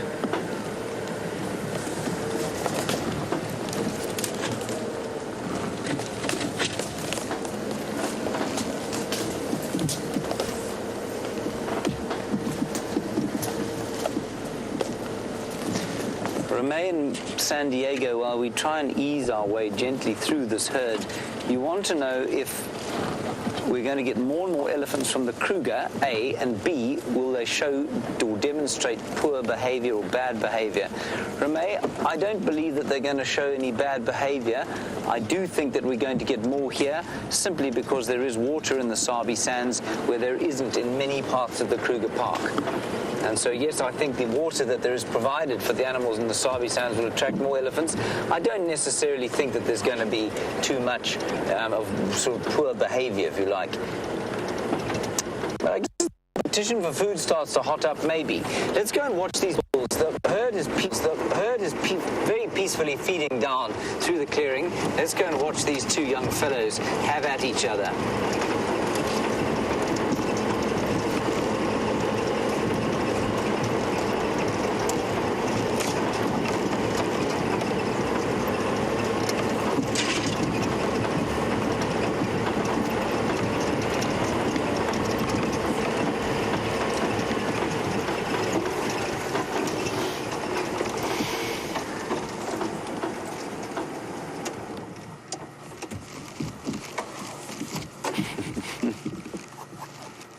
This is amazing to watch.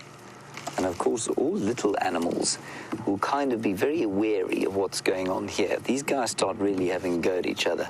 The elephants can often lose their tempers with other small animals and start to chase them around. So there are a couple of impala around here who will be watching quite carefully to see what happens.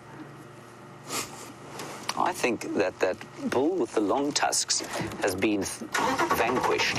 I think he's nervous. I think the little tusked one has overcome him, which is interesting.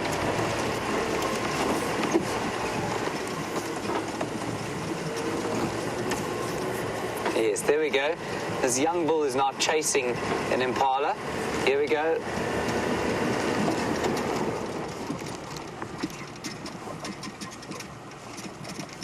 And you're in Barbados. That sounds like a wonderful place to live, I must say. And you want to know how long the matriarch will tolerate these two young bulls within the herd as long as they fight like this. Not long at all. She won't put up with it, and I think you'll find that's probably... look at that. Isn't that amazing? It wouldn't surprise me if she told them to push off now. Ooh, this is getting quite serious. There's no question who's the dominant here, though.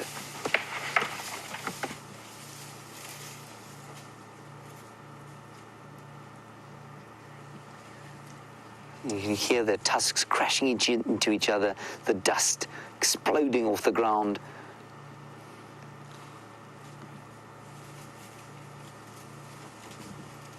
So cool. Yeah, the long-tusked one is now a little nervous. He's been bashed. There are some impala getting out of the way behind them there.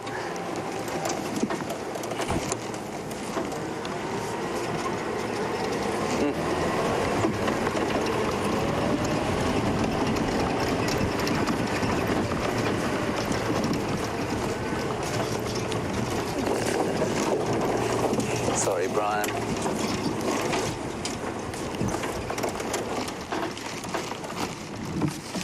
There, they're now pushing a tree.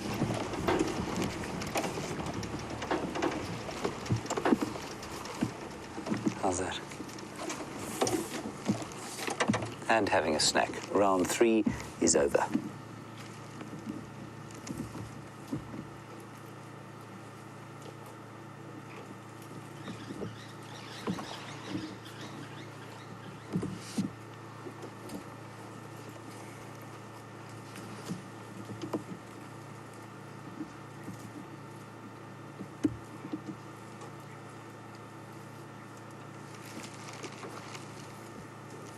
Look at the light, how it's changed, how it's gone gold. The sun is slowly starting to sink. And now this youngster is saying to his mate, let's call one long tusk and one short tusk and it'll be easier. Or let's just call one long and one short. Short is pushing on the tree in order to say to long, watch out, buddy, I'm coming for you. Yeah, and there we go. Impala scattering to the right-hand side.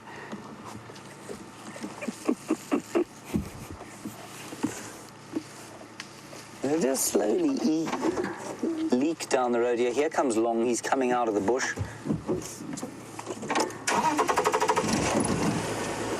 There's a buffalo behind them even, you may have noticed.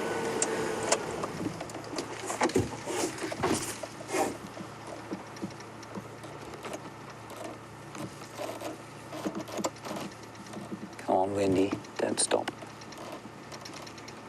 There he goes. Now, he seems to be heading back towards Mummy. He wants to have a bit of comfort from the herd. Whereas Short has now decided that he is king. He's going to feed on a bit of Acacia exuvialis. He feels he deserves some delicious exuvialis thorns.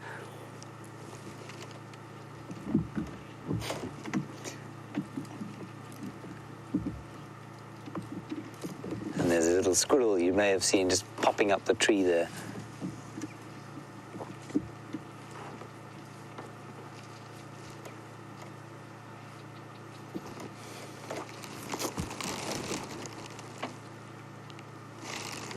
Now, Brian, in Philadelphia, you noticed an interesting thing. You noticed that both bulls became what you describe as aroused during the course of that interaction.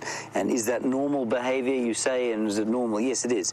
It happens with many animals out here. They get, I think, that sort of flush of testosterone through the body creates that, well, I suppose you'd call it arousal. I'm not sure that that's the correct term. I'm not sure what the correct term is.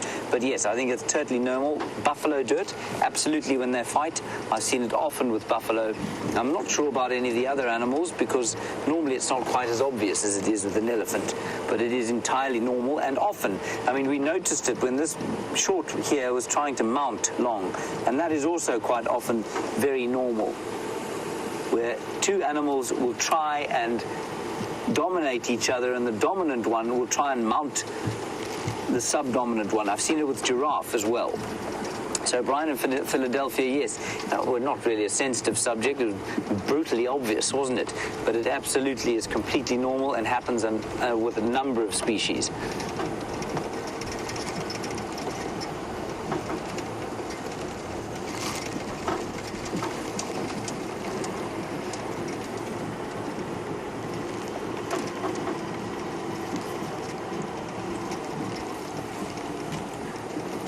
Look, he's injured. You see on the edge of his nose there. So, Viv, you want to know if they could break a tusk fighting? Yes, absolutely, I think they could break a tusk fighting. I think they'd have to fight quite a lot, though, and I think it would have to be a really nasty smack to the tusk. But he's taken a tusk to the nose there. He's now smelling some dung and just watching us. It's all right, fella.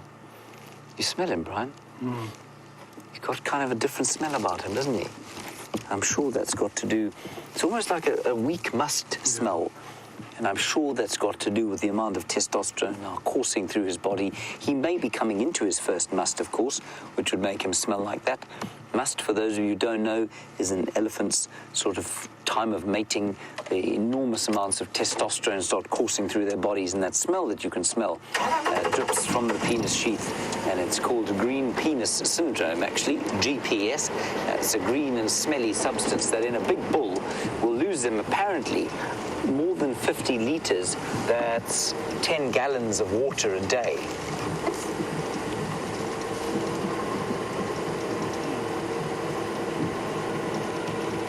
And still the rest of the herd is just kind of, I don't know, feeding across this clearing, browsing, doing a bit of grazing, and I think they're going to melt off down into the woodland here. They may decide to turn around and go and have a drink at some stage. Oh dear, Short is coming up to his mate again. Won't leave him alone.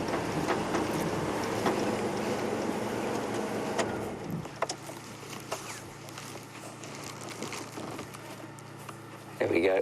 Watch this. Oh, that's typical. See that? That's a greeting.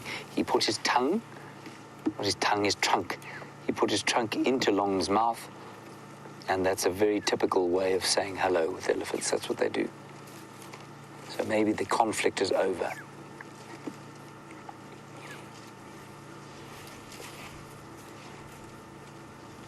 I'm sorry about the sun glare, everybody, but I can't get both of them in picture, I don't think, unless I... Oh, maybe I can sneak forward. Shall I try, Brian?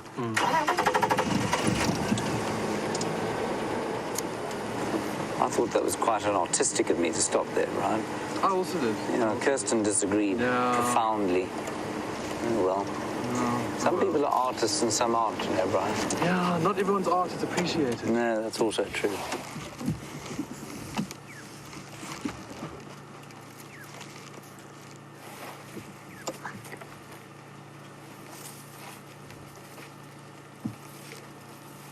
We have approval for this picture, everyone.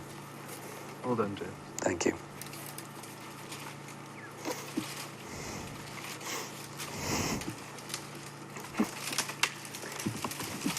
And there, now we had a comment earlier, and I forget from whom, about the fact that they think the nutrition underneath the plants is that much better.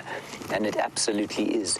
You can see there that plant there, the dead knobthorn, has been housing some grass that has been protected from all other grazers except an elephant. No impala could be able to get in there and get that grass that's been growing safely underneath the knobthorn.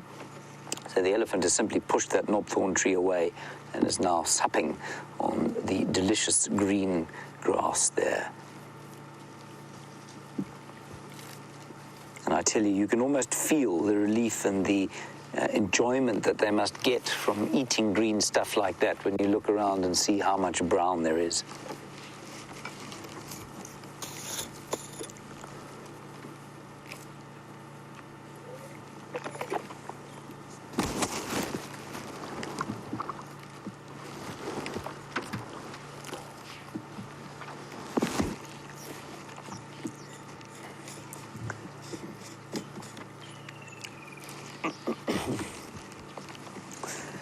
Yes, Barb, you're absolutely correct.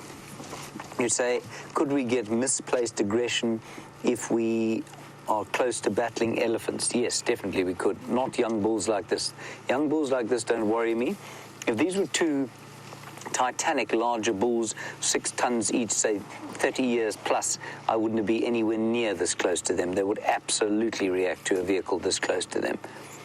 But these youngsters are just kind of messing around. But Barb, yes, completely. You would definitely tell that if there was two 40-year-old elephants with big tusks like that big thing that had Scott's mate, the big thing the other day, if he and another similar-sized elephant were having a fight near us, no, we wouldn't be anywhere near them. So they're going to melt off into the woodland there. We'll just get one last look at the rest of the herd up here. And then I think we might try and head to the hyena den. What say you, Brian? Sounds like a great idea. Yes. Unless Jamie's there. If Jamie's there or wants to go there, then she can, of course. There they are. They're having at it again.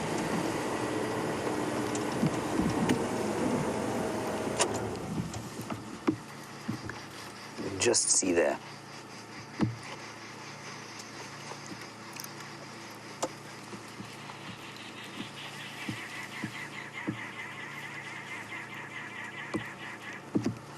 If Jamie's close by to the hyenas and she wants to go, then let her go.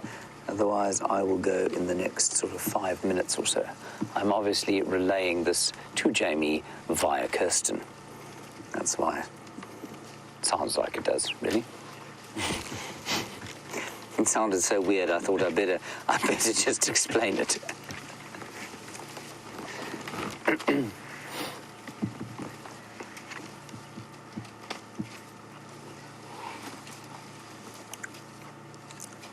Now, this is the block where I thought the lions were, but I don't think that this is where they are now.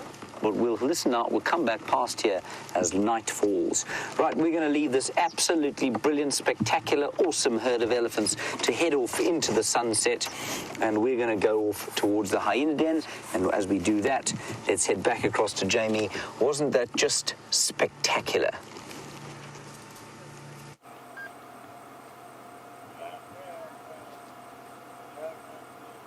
Sounds like James has had the most incredible time with that very special elephant herd. In the meantime, still no luck with the Nkumas. I don't know where they've gone. At this point, anybody's guess is as good as mine. But I have found some really beautiful inyala in the stunning late afternoon light.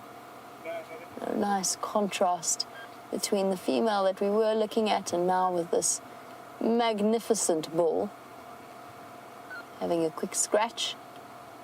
And this morning we were lucky enough to see 2 male inyala doing their slow dance, where they sort of, all the fur along the top of their backs and underneath their tail stands up on end, making them look very big, and very fluffy and very pretty, in my opinion.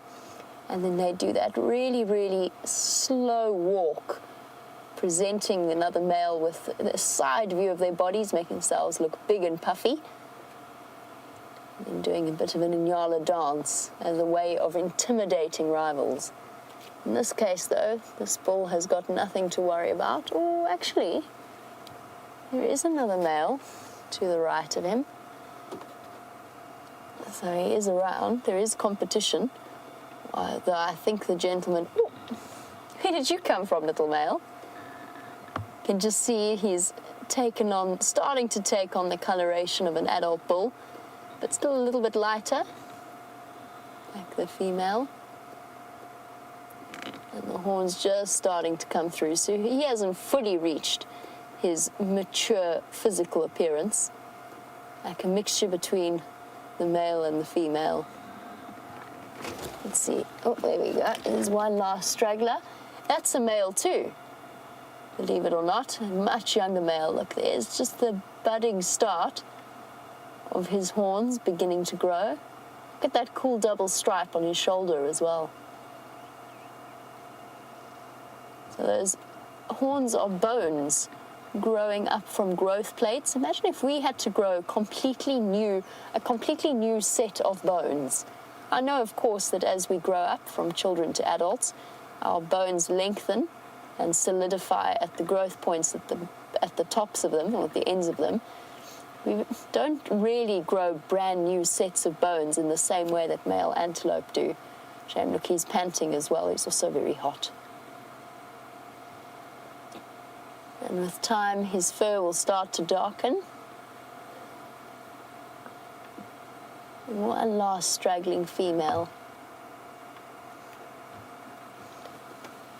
And since all the animals are panting, including myself included, the Safari Dean was wondering, start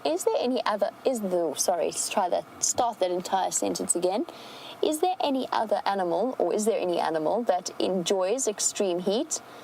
And Safari Dean, now that I've managed to get that question out, I'm just trying to think. There are certain types of bacteria which are called thermophilic bacteria.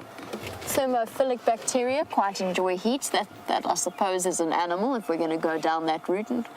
And, beyond that, I can't think. There's no specific, certainly no mammal out in this particular area that really enjoys the heated temperatures. All of them are adapted to cope with it in some way or another. So from the elephant with their big flapping ears, to animals moving in the shades, to the theory that zebra's stripes have a thermoregulation ability, the theory that giraffe spots might work in the same way. Everything has an adaptation to be able to deal with it. Not all, some more efficient than others. I'm going to move forward a little bit just to make sure we can duck under this branch. Let's see if we can capture these nyala in the last few rays of the sun. There we go.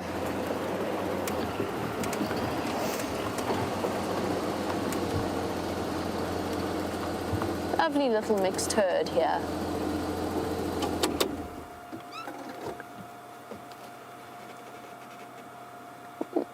Male paying a little bit of attention to the female. She looks pregnant to me. Not massively so, but definitely a more rounded belly than some of the others.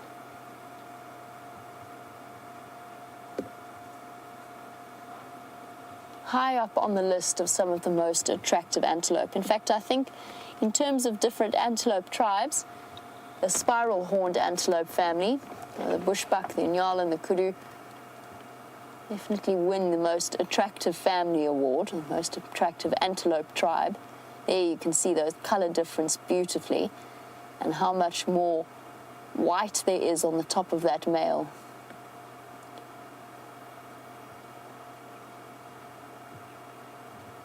Very, very striking antelope.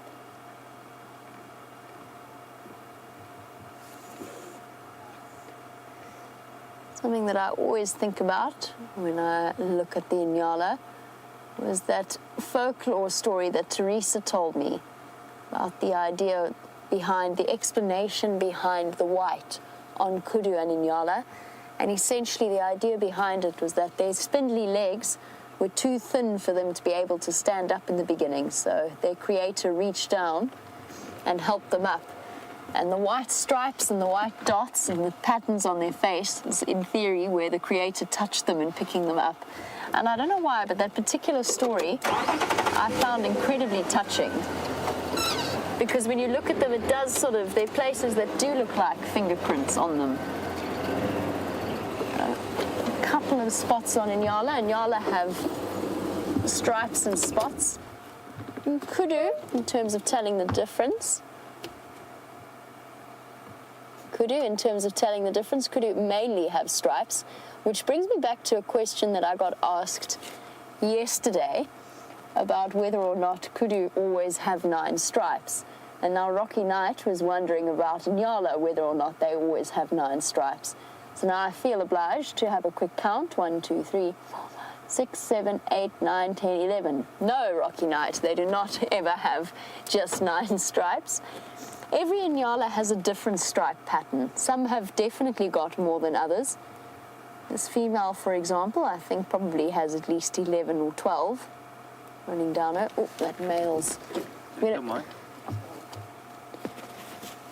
Is it gone flat? No, it's soft. It's very soft. Fall into your shirt. No, it's still here. Oh. Wildy's just checking sound quality. Let me just see what this male's doing. It looked like he was thrashing a bush. Oh, he stopped now. He's going to walk behind. I think our best position is going to be to stay here.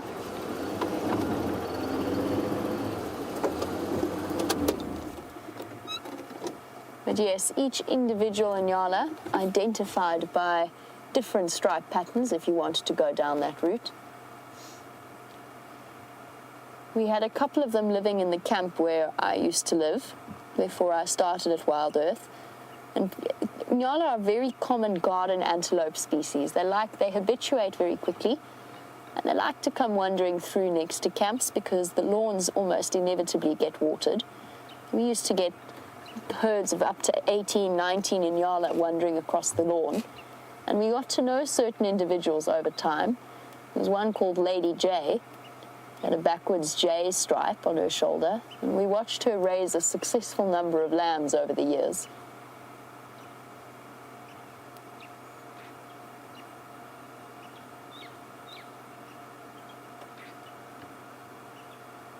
Woodland inhabitants. You can see why they're part of the spiral horn family, even in this young male. The horn's starting to develop that twist.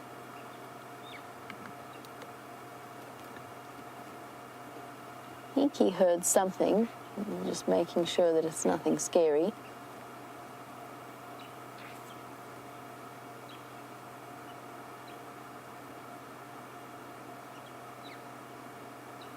Again, like with kudu and giraffe as well, Inyala don't have any kind of set herd structure. He's got it. Is that a nick? No, it's not a nick out of his ear. They don't have any kind of set herd structure, so this male will be allowed to stay with these females, even though he has reached sexual maturity, and it's only really when a female comes into estrus that he might be driven away by an older bull. And I told the story this morning about the 2 males that were fighting physically in the garden, which you don't often get to see. It's not often you get to see Inyala physically come to blows.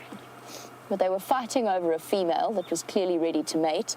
And while they were distracted, a male of about this size managed to sneak in round the corner and ended up being the male that got to mate with her. And we were all applauding him because it was such a fine example of brain before brawn.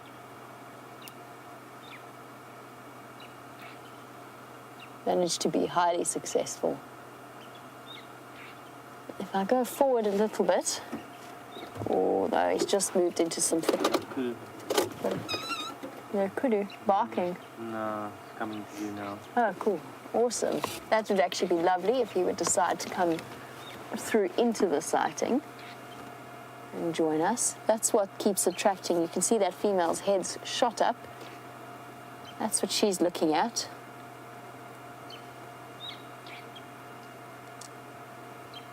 And she's going to keep a close eye on him, or her, until she works out that it's a kudu and not a threat.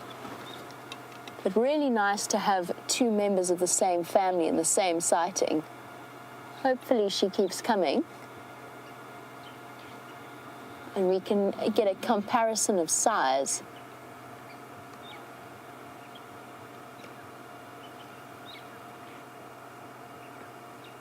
Now, looking at the Nyala, Safari Dean's asked an interesting comparison question. And that is, after that wonderful elephant sighting with the incredible Mr. Henry, he was wondering if elephants get 6 sets of teeth, how many do other animals get? And the answer is other animals get 2 in their lifetime. Their milk teeth, and sorry, I'm talking mammal species, not something like a crocodile or a shark that continuously replaces teeth throughout its life. The reason that elephants are so specialized in that respect is the amount of feeding that they have to do for an animal that size. There's the kudu coming through. So as ruminants in general have to consume less food than an animal with a different digestive system because their digestive system is so much more effective. Oh, brilliant. Keep coming, kudu. You're going to get straight up to the Nyala and we'll have a beautiful size comparison. Here you go. Awesome. Double the size, if not more so in terms of height. Not often that we get to see that.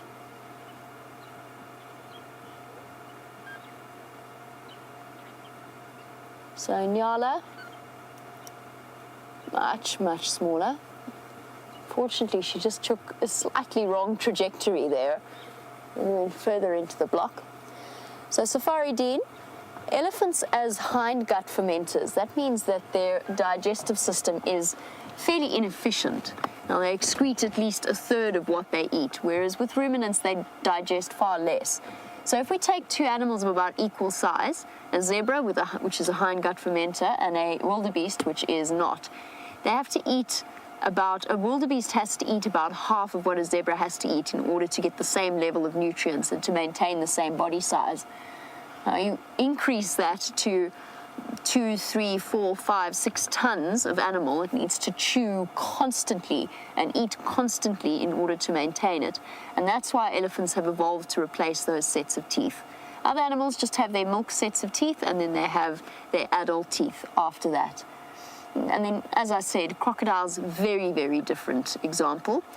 But if we compare it to something like a hippo, hippos rely less on their teeth and more on their lips to draw food into their mouths. So even though they have a similar, if not exactly the same, but a similar digestive system to an elephant, they don't spend as much time chewing the grass as they do ripping it up with their lips. A little bit different. Nyala have moved on. I think so should we. I'm heading across to check on Buffelshoek Dam. And while I do that, Mr. Henry has made his way to one of our favorite spots on this reserve. So let's find out what's happening on the hyena then. Well, she's not the only one whose favorite spot this is on the reserve. Unfortunately, our favorite spot, Jamie's and mine, is occupied only by one hyena at this stage, a lactating female, and she's got riptish ears, which makes me think it might be Madam, but she doesn't look big enough and she's got too much hair, so I don't think it's Madam. Anybody, any ideas who this is? I'm looking at her with my powerful binoculars, but I can't see. Now, the lack of activity here to me is interesting. I don't believe that they're going to be in this den for long due to its slightly less than salubrious neighborhood. No shade, obviously. I actually think that is a factor. There's no shade around here at all. And it's on a major game path. If you go straight up that kind of path through there, you'll eventually hit Sydney's Dam, which is not too far from here. And I think that they'll find that this is a rather disturbed area. And so I don't know how long they're going to be here. And I don't know who that female is, and I'm postulating in my mind, and this, because probably I'm 90% sure this is wrong, but this could well become a satellite den. I don't think, I may think it's normally a satellite den, but it might become a satellite den quite quickly, in which a female who hasn't got babies would come and, there's one, there's another one, in which a female who doesn't have babies might come and give birth. Who is this? Been lying in the mud all day.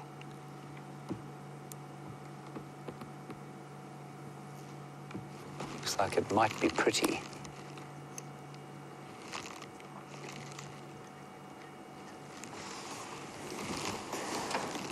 Pretty, of course, has got very pretty ears. See if she comes around or just calls her cub out. Totally silent, completely silent in her approach. Here she comes. So cool.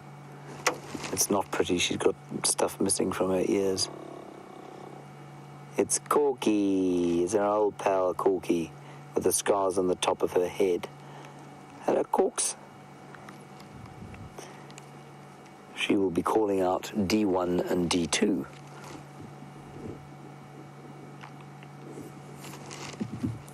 Let's see if they come out.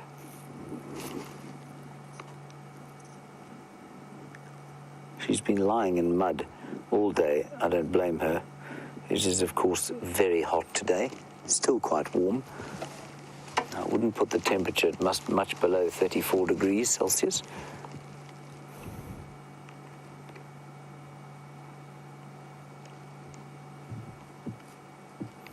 Now, don't go away.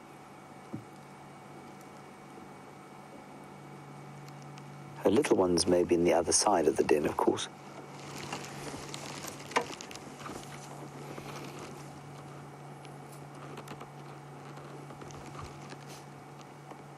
Just off to the left-hand side of your screen, a dove is calling.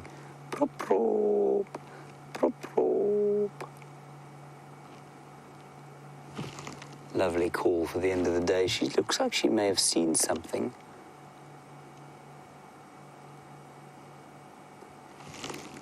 I will try and move shortly. I just want to see what she's doing. See if she pops out the other side of the mound again. Maybe she'll just press on.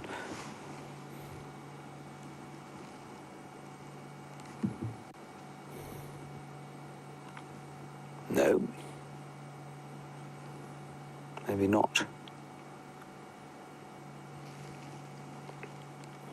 Okay, I think what we should do is just move slightly. Oh, she's coming up back the other side, Brian. She's just over there.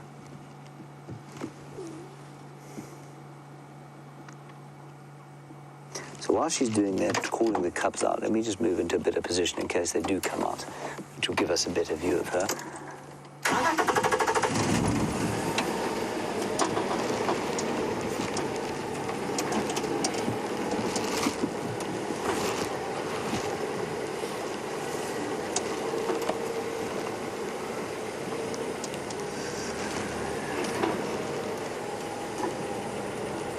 There she is. Hello, Curious Cookie. I wonder if you're perhaps a new viewer. Curious Cookie, you want to know if they have padded paws.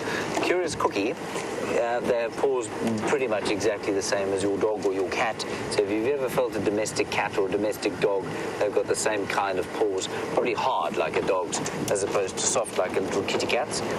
But they've definitely got soft pads.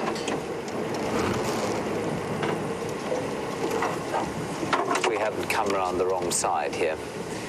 We'll forge ahead for now.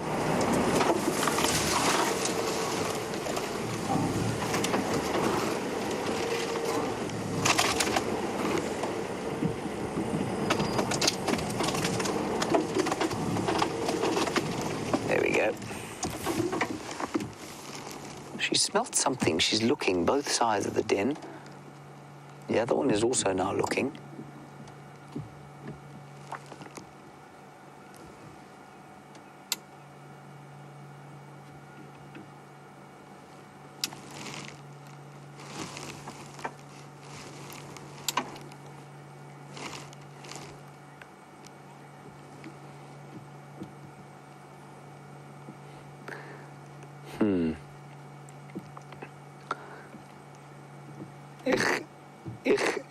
Ignatius in Pretoria, very good question. How far, you say, was the dead aardvark from this den? You say not too far, probably, simply because it took so long for any hyena to get there. It is pretty far. It's probably about 7 kilometers away. Not quite that long. Maybe 4 kilometers as the crow flies. And so, I mean, they would have picked up the smell, but what would normally happen is males who are not centered on this den, you know, they'll kind of forage quite widely, would have eventually found it. Now, I have had an experience with a hyena on foot in that area, right around there, from probably this clan, where the hyena didn't really want to leave me alone. She was kind of watching me carefully, and so there definitely is a lot of hyena activity out there, and I know that the clan marking point, oh, look, here we go. Here come the little ones. The midden site, or boundary marker, is around there where that aardvark was. Sorry, I was totally distracted by the little things coming out. Oh, and the little January cub. And all is right with the world once again.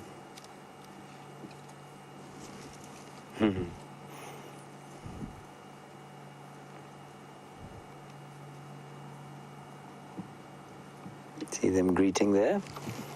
That's interesting. I think that's November greeting her at the moment. Yeah, it is.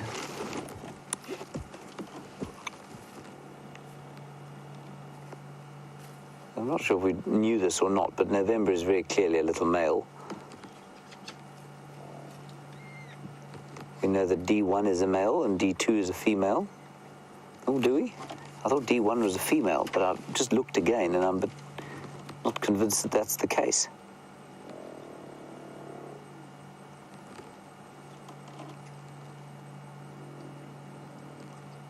Fascinating interactions here. And of course the only other matriarchal society that we find out here.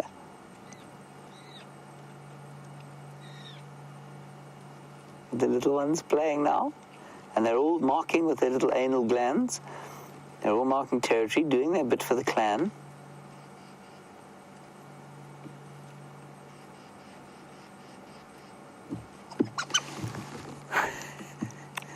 And those, of course, are not Corky's youngsters.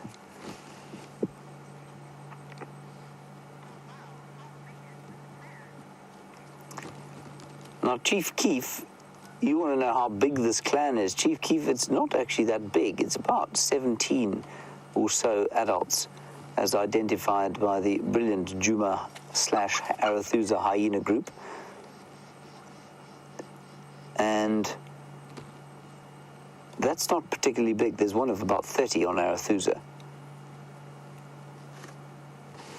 But it is the most wonderful to watch how the social structure of this clan has unfolded over the last little while. We thought Corky was a matriarch for once. That's the one in front of you now, until we found them with what we now call Madam. I think that's a little female. Yeah, that's D1. I'm pretty sure she's a female. The way you tell, if you're perhaps wondering, is you've got to have a look at the fully extended penis or pseudo-penis, depending on which it is, and the males will have a pinched off end and the females not so much.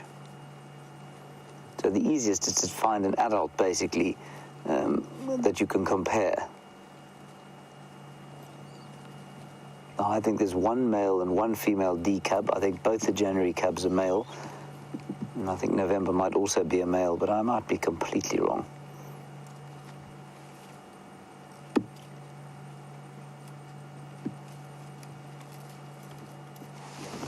This is wonderful.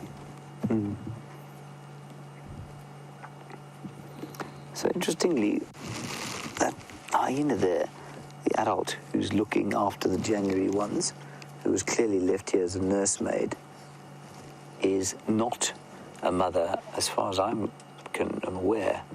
Yes, that is Madam. That can't be Madam though, is it? I think it is. Yeah, her ears are that ripped. It is Madam. That's the matriarch. That's why she's looking after those little ones. She's the most tolerant of all of them. You can hear the little squealing noises they're making.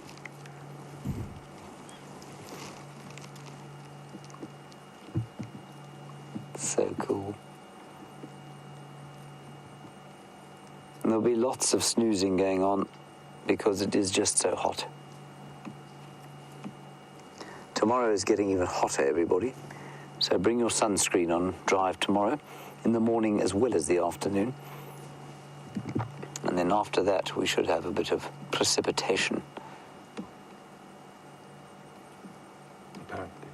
Apparently. Yeah, I think little November here, who we're looking at, that's the bigger one, the bigger cub that you can see there. I think he is a male. And that little January cub, as I look, actually could be a female. I don't know, I find it so difficult. I've only really started studying them since I came and started doing this job as a guide.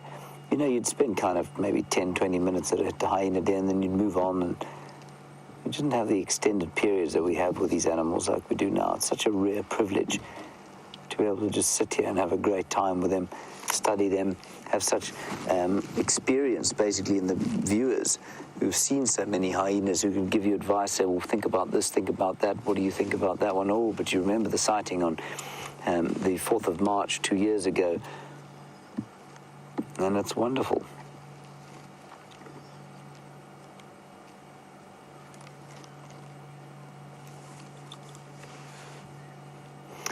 Debbie, you want to know if you can tell their sex from birth? Yes, if you can get a good look at the penis or pseudo-penis, you can.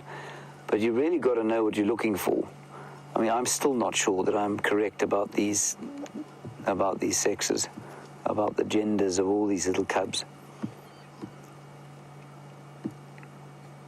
Obviously, from birth, you're not going to see them because they only stick their heads out of the den after about a week or two. A week, actually, they'll come out. And completely unlike a leopard cub, of course, which cannot defend itself inside a den. So while these cubs are pretty helpless, they will go into the den site and be virtually unreachable for a predator. Whereas a leopard cub, of course, doesn't dig as a youngster, and it's only really safe once it can start to climb a tree. And that's why we're perfectly happy to view these things from the day we can see them. But with a leopard, we're a lot more cautious.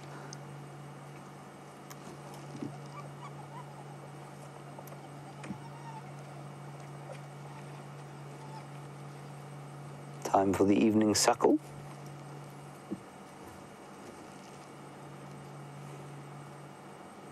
You can see the light starting to fade. The sun has set. And as we watch the sun go down gently, let's head across to Jamie with some kudu.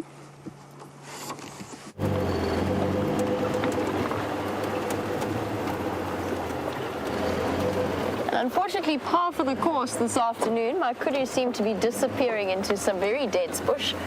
I'm just going to try and get another view of them.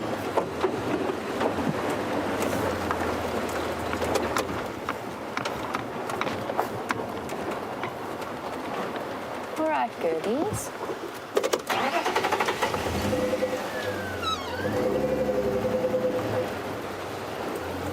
Disappearing into the drainage line.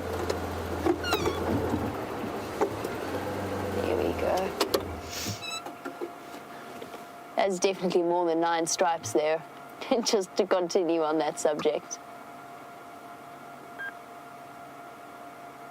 And she lifts up her tail, you can see the white flash.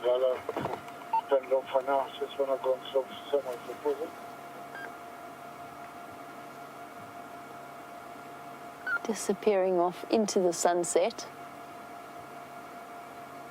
The light is extraordinary at this time of day. Okay. Let us continue on and see what else we can find. It's been one of those quiet afternoons, I think largely due to the heat as well. Most animals have been hiding out in the shade, resting and relaxing, and waiting for the cool of evening to fall. I'm going to make my way back across to where we were looking for those lions for the last few moments of for the last sort of half an hour of our sunset safari, and just see if they don't stir as it gets a bit cooler. if indeed they are still there and that we didn't miss their tracks crossing out somewhere else. I don't think so though. I have scoured that area with a fine-tooth comb. I'm sure that they're lying down in the shade, just right in the middle of that block, as the Nkuhumas are often wont to do.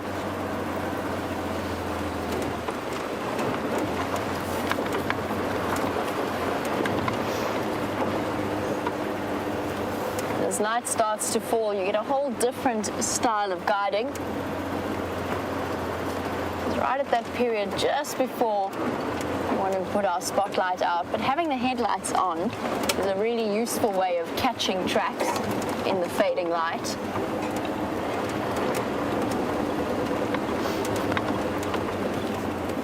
Definitely a thirsty day.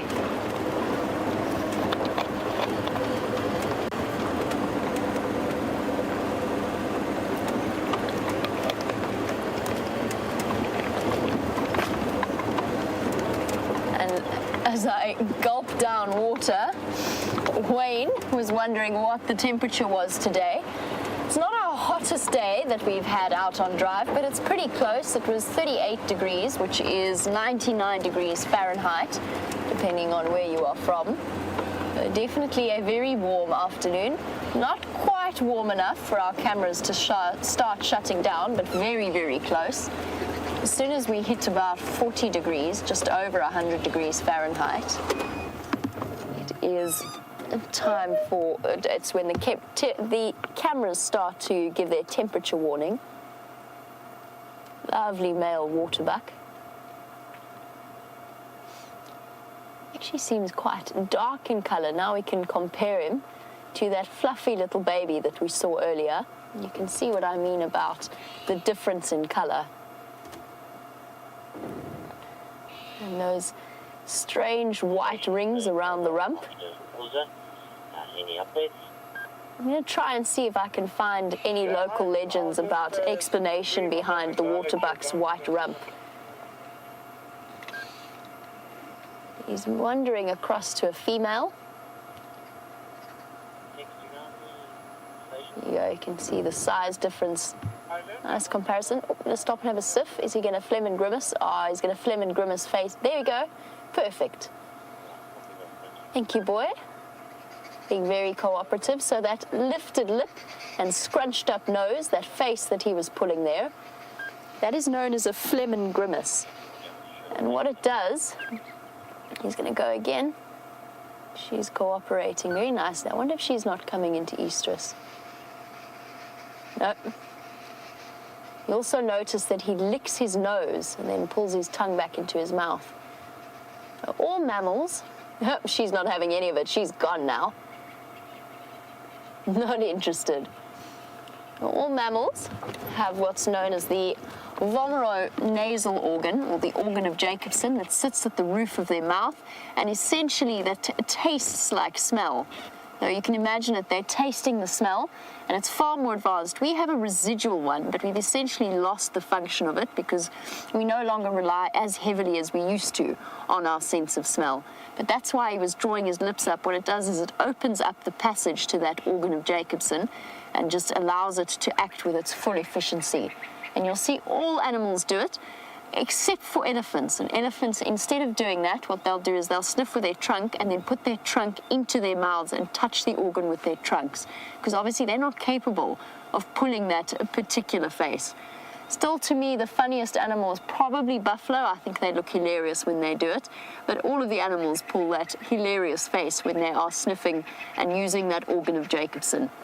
And as we continue back to where I think the lions were, let's pop back over and jump on the back of James's vehicle. I would like you to all please do a count of the animals that you have seen today. You just had waterbuck, of course. You've had nyala and kudu with Jamie. We had buffalo to start with. We had zebra. We had an elephant. We had many elephants. We've had hyena. We've had impala. We've had... what have we not had? That's about all we've had. But, I mean, what an incredible array of diverse animals that we've had during the course of a gentle afternoon. And we've hardly moved too far from home. I mean, we're only about 2 kilometers as the crow flies from where we live. I'm not sure where Jamie is.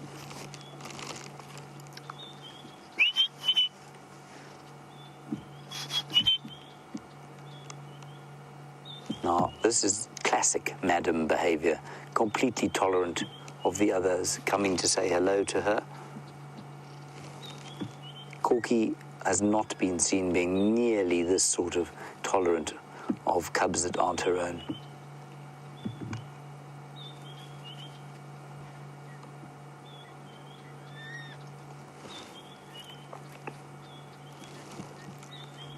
Now, Cindy in Tennessee, you're saying, would these cubs eat meat even though they are nursing already, or still nursing? Cindy, yes, it's possible.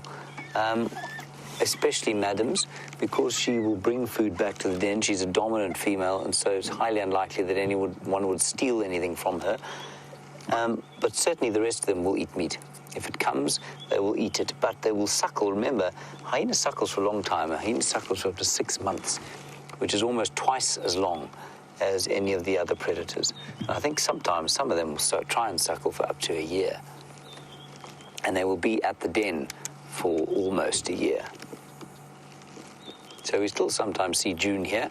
I don't see her here now, and it's quite interesting. It's one of the first times I've not seen her here when no one else has been around. She might be close by. June, of course, was born in June. So she'll be coming up on her she'll be 10 months old soon. It's getting a little bit dark, so we'll stay with them for a little bit longer, but we're not going to light them up.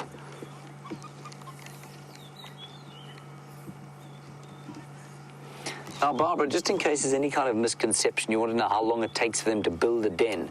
Just in case there's a misconception here, they didn't build this den. So this is a termite mound, and I may be stating the obvious, and if I am, I'm sorry about that. But this is a termite mound that was built by termites, and then it would have been opened up by aardvark, one of whom we found yesterday, and fortunately in a state of putridity, or putridness, and it would have opened up one of those holes, and then the hyena cubs would have dug it. And they dig, actually, the mother would have excavated it to a certain extent, then she would have actually given birth into the den. And those youngsters come out with teeth and with claws and with their eyes open, unlike most of the other carnivores. And they would have immediately dug themselves a little shelf on which to lie. And that keeps them safe in the back from any other predator that might come along. And that happens very quickly. So they won't take it long at all to kind of excavate out a hole that an aardvark has already opened up. Probably less than an hour or two, I suppose. And they'll give birth there, and I'm sure the cubs are probably on top of their little shelves within sort of a few hours of being born. So although very vulnerable when they're young, they're not anything like as altricial as, say, the leopard or lion cubs are.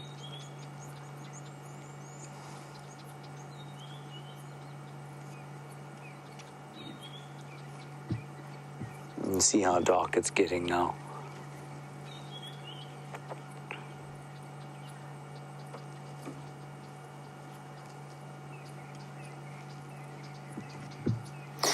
Eric Moore, you say you have heard that or read that hyenas suckle their cubs for so long because it takes that length of time for the immense jaw bones that they have to develop to the extent that they're able to eat meat and bone. I think that's probably got something to do with it, Eric. I suspect it's slightly more complicated than that. Excuse me. Excuse me. Mm-hmm. There we go. Eric, I think that you will find that it has something to do with the brain size and the complex nature of the social interactions that happen with hyenas. And so a bit like human beings, they suckle for slightly longer than would other animals of similar mass. They have a very complex social structure which indicates a certain level of brain development that doesn't occur in many other animals. Then I think you'll find it's just a strategy that's worked, Eric. It's much easier for them to carry nutrients in the milk than it is to try and bring food back to the den. They don't regurgitate like wild dogs do, so it's not like they can carry meat back here without actually dragging a carcass.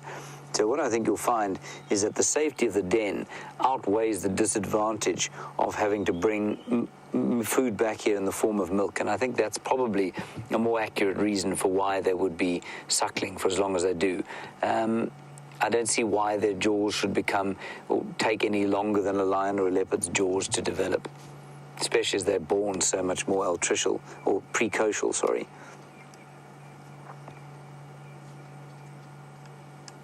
Very quiet evening at the moment, not much singing of birds, but just very peaceful, and the heat, thankfully, mercifully, starting to dissipate.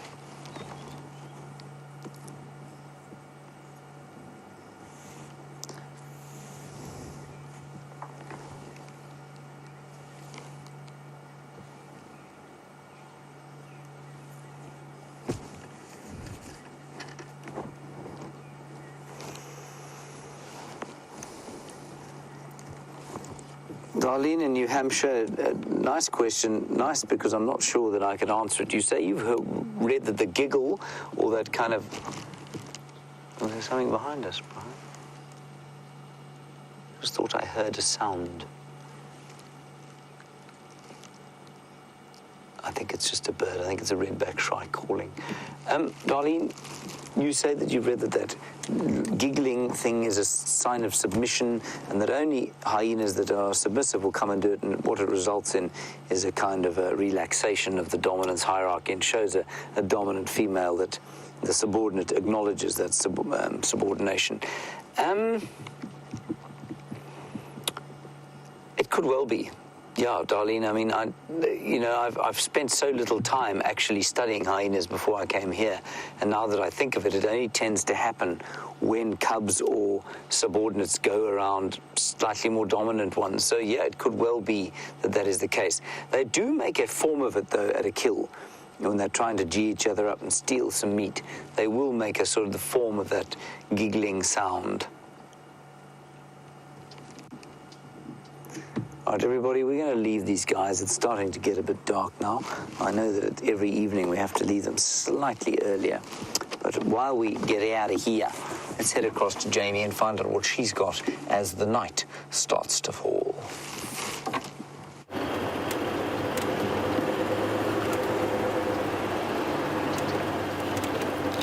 As night starts to fall, it's time to bring out the spotlight and use it to illuminate whatever animals happen to be wandering about in the darkness.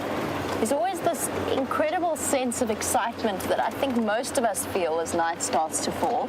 Part of that is an evolutionary instinct, a sort of a natural disquiet, the feeling that you should be indoors and safe, and that of course is because we're not adapted to be a nocturnal predator or a nocturnal animal at all. But there's also the excitement of knowing that the bush is going to have all kinds of weird and wonderful things happen in the darkness. And there's always the chance of seeing some of the more unusual animals, something like a genet, for example, or a civet, one of the rarer nocturnal species, or a porcupine or an aardvark or any of those. And what we're using the spotlight for is to bounce it off the layer at the back of the eye known as the tapetum lucidum. Now, a lot of people will tell you about how herbivores' eyes, so diurnal animals' eyes, reflect green back at you. My personal experience is that is not the case. It just depends on the angle that you hit the animal's eye at. And of course, with predator species, their eyes are forward spacing, whereas with prey species, their eyes are on the side to give them the widest possible peripheral vision, that they can see threats approaching from either side of them. And that just means that the light hits them at slightly different angles. Also, the daytime animals, the diurnal animals, are not adapted for moving around at night. They generally try to stick in one spot as much as possible, doze on occasion.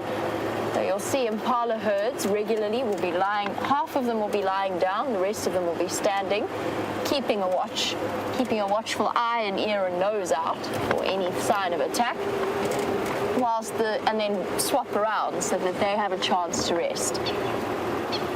For the animals out here, there's no real long sleep period. It's just a time to doze.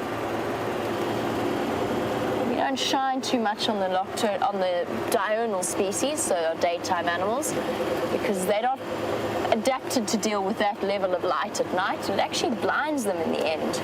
Not permanently, but it will take away their night vision.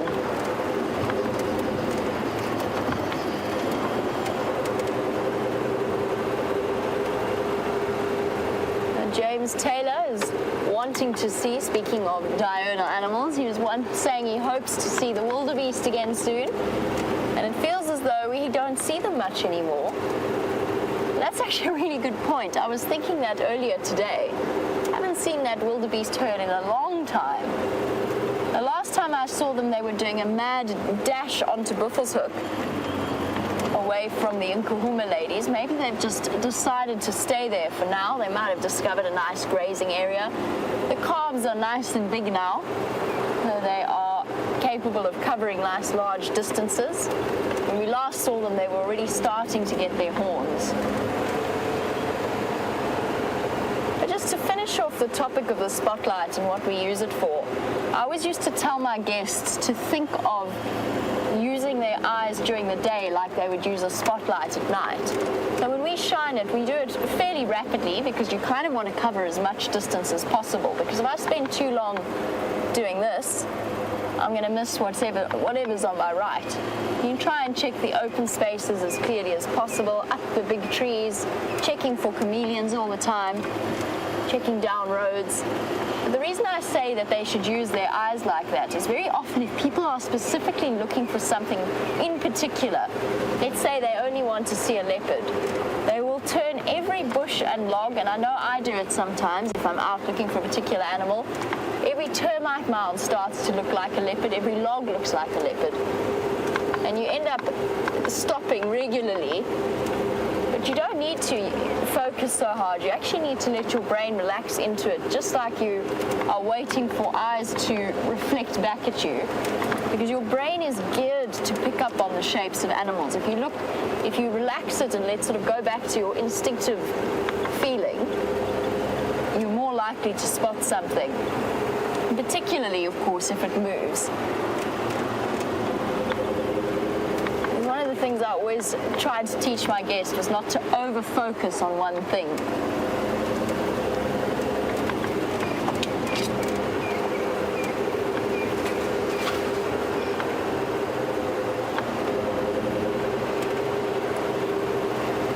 One animal I'm really aiming for, though it's still too hot, I would say, you never know, never say never. There's a drought and strange things happen in droughts. One animal I'm aiming to get within the next few months is an aardvark. I still haven't seen one, not even the dead one that James saw, because I went back this morning and it was already fully consumed. So I would like to see a live one. I haven't even managed to see a dead one, as James did yesterday. So yes, I would like to see a live aardvark. That is my goal for the next few months.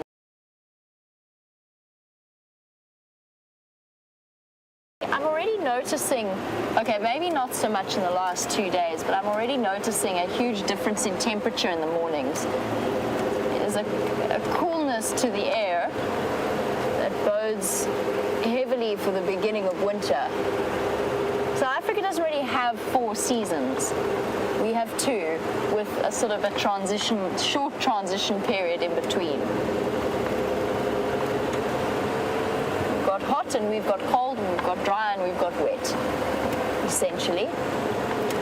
Looking as well for the little pearl-spotted owlets that live on this road.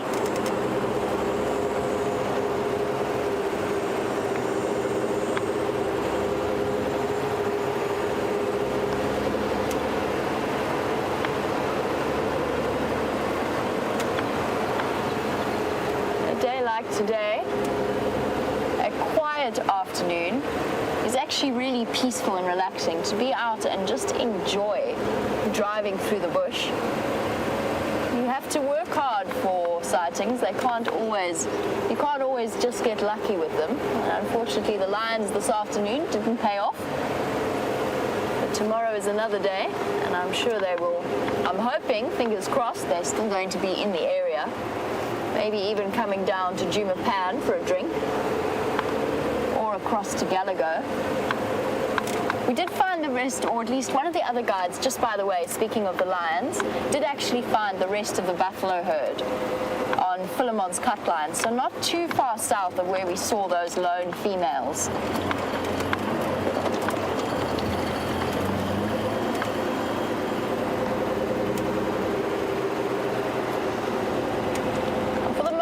When you see scattered buffalo like that, you automatically think that they may have been chased at some point by lions.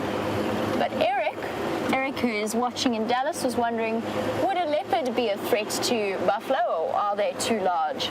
And Eric, there are a couple of recorded cases of leopards going for buffalo calves. It's not that common. We've seen how defensive buffalo can actually be when faced even with a predator as large as a lion. A leopard would have to choose its moment exceptionally carefully, but it has been known to occur, particularly when females go off on their own to give birth, at which point they are exhausted and their calf is obviously still wobbly and vulnerable. So it is a possibility. But once they get past a certain size and within a herd, they're most likely going to be safe from leopards. But bear in mind, of course, Eric, that some large male leopards have been recorded taking down prey as large as a young giraffe, which is easily the weight of a buffalo and much taller. Not a big buffalo, but a smallish buffalo. So in that respect, in nature, you never say never. I've even seen a cheetah have a go at a buffalo calf, but that was exceptionally unusual circumstances.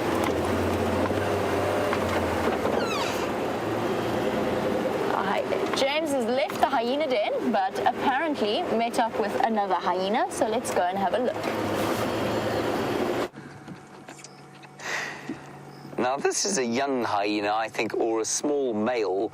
Now, we're actually exactly opposite where the kill was in the tree from, we think, Gajima. So a little while back, almost a week ago now, we found a kill in a tree. Well, Steph found it purely by nose because it was starting to rot, and it seemed to have been abandoned. And it was right around here that we found a small hyena like this the next morning.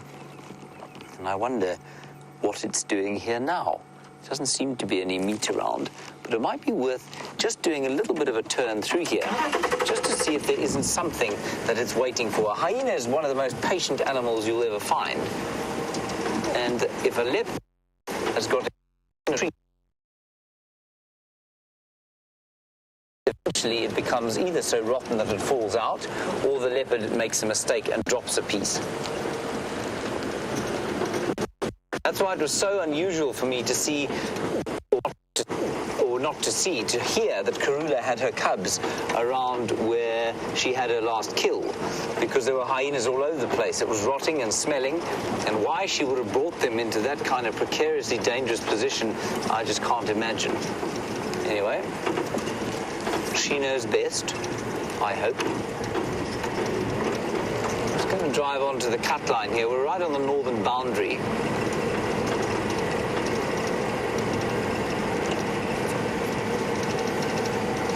Hi Ken, you're tweeting to us and you want to know if a hyena might attack a human being.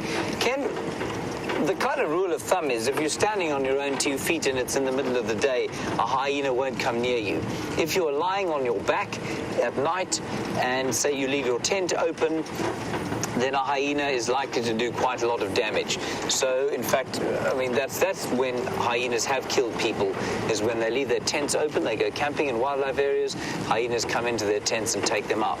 So that does happen from time to time, but in the day, on foot, no, highly unlikely. I've seen many, many hyenas on foot. I've never been charged by one, but I have had an experience, like I mentioned just now, with a hyena that kind of stood behind the bush and watched me come, and I had to clap and make a noise before she'd move off. It was in the tree that there was the kill. And we've just kind of done a 180-degree turn. Spotlight, you can see, is going to spot something about 2.5 meters off the road. But I don't see any leopard's eyes, and I think this kill was abandoned. So it's interesting that this hyena should still be here. Anyway, we're going to turn on and continue on the route that we were going to do, which was Mvubu Road. And the Mvubu Road will lead us back to the Djuma Dam. And we'll just check if some predator hasn't popped out to have a drink. Maybe those lions, those mysterious lions, have disappeared.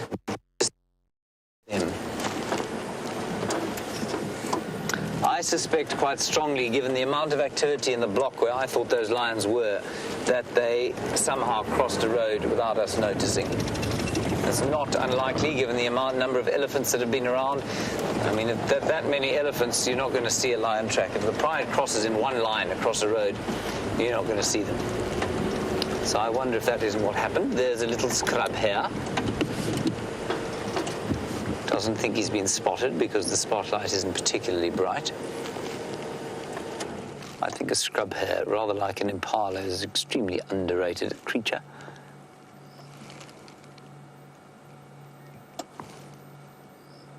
It's obviously long hair-like ears and nocturnal, which differentiates it from a rabbit. They make the most horrendous screaming noise if they're caught. And that, of course, is a response to, or it's an evolutionary adaptation to help them startle predators, and I suspect they get away from quite a lot of them because of the noise they make.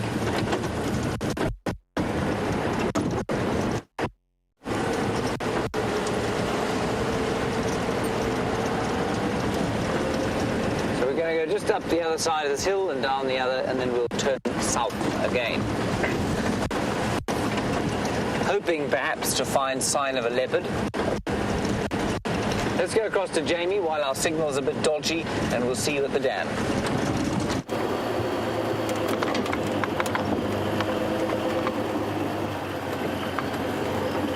While you were with James, I was just thinking about other interesting aspects about spotlighting.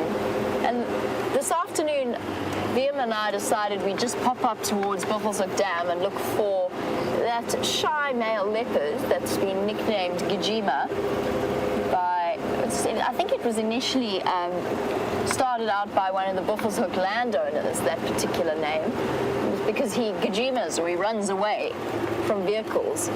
But he has been seen at night, and interestingly enough, you'll find this with a lot of skittish leopards. They're a lot more confident when you sit and watch them with the spotlight. And I think it's got less to do probably with the spotlight than it has to do with the fact that they're just in general probably more comfortable at night. It's when they feel safest. They know that they've got superior nighttime vision.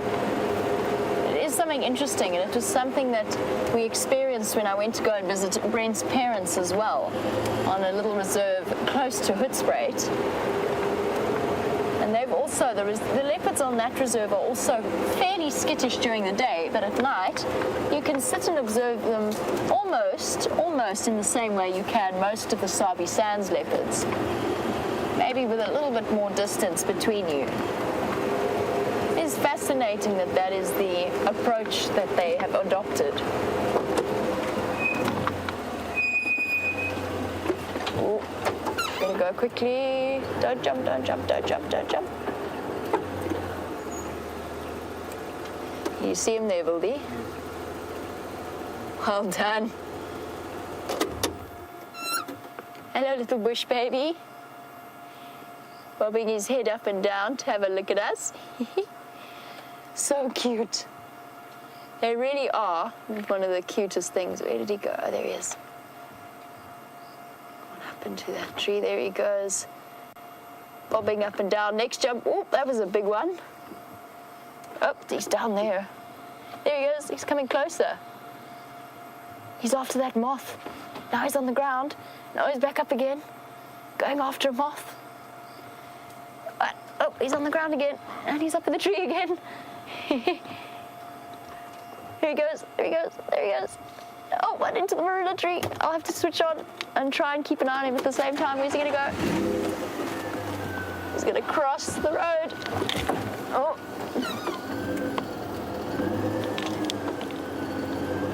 That was awesome. There he is. Whee! That was a flying leap and onto the dead tree. And now onto that tree, keeping VM very busy. Where did he go now? I lost him. Oh no. Let's go forward a little bit. That was very cool. Oh, I think I might have lost him when he jumped down from here. Whoops, better watch the road. Where did he go? Let me just switch off for a second.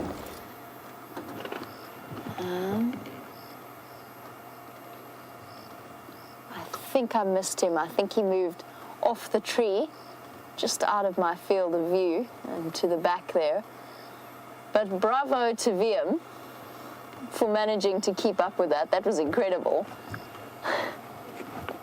And that, ladies and gentlemen, if it was your first time, that was a lesser galago, or a bush baby. That was actually so cool.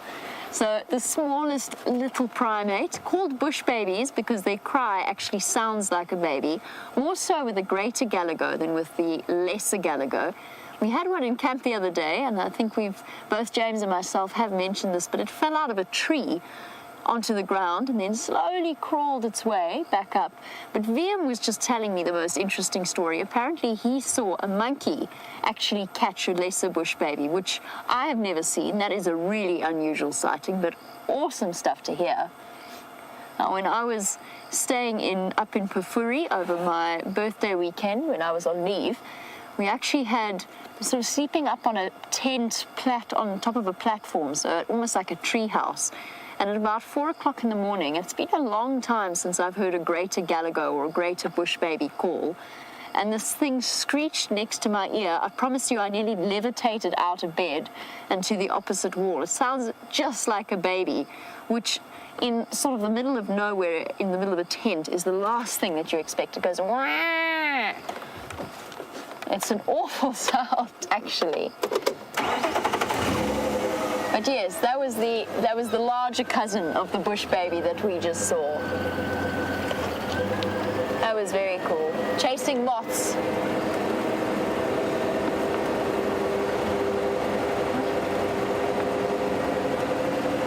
Oh, I thought I'd found it again, but it's a nightjar.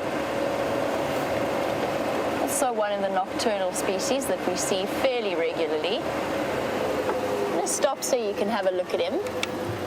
I'm thinking it's a fiery-necked nightjar. They are very tricky to tell the difference between, particularly when they're crunched up like that, sitting on the road.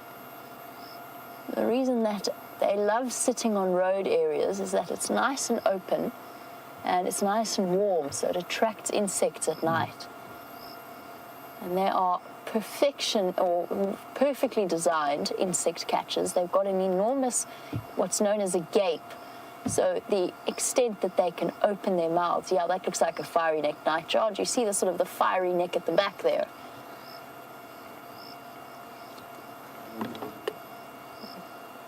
Wonderful little birds.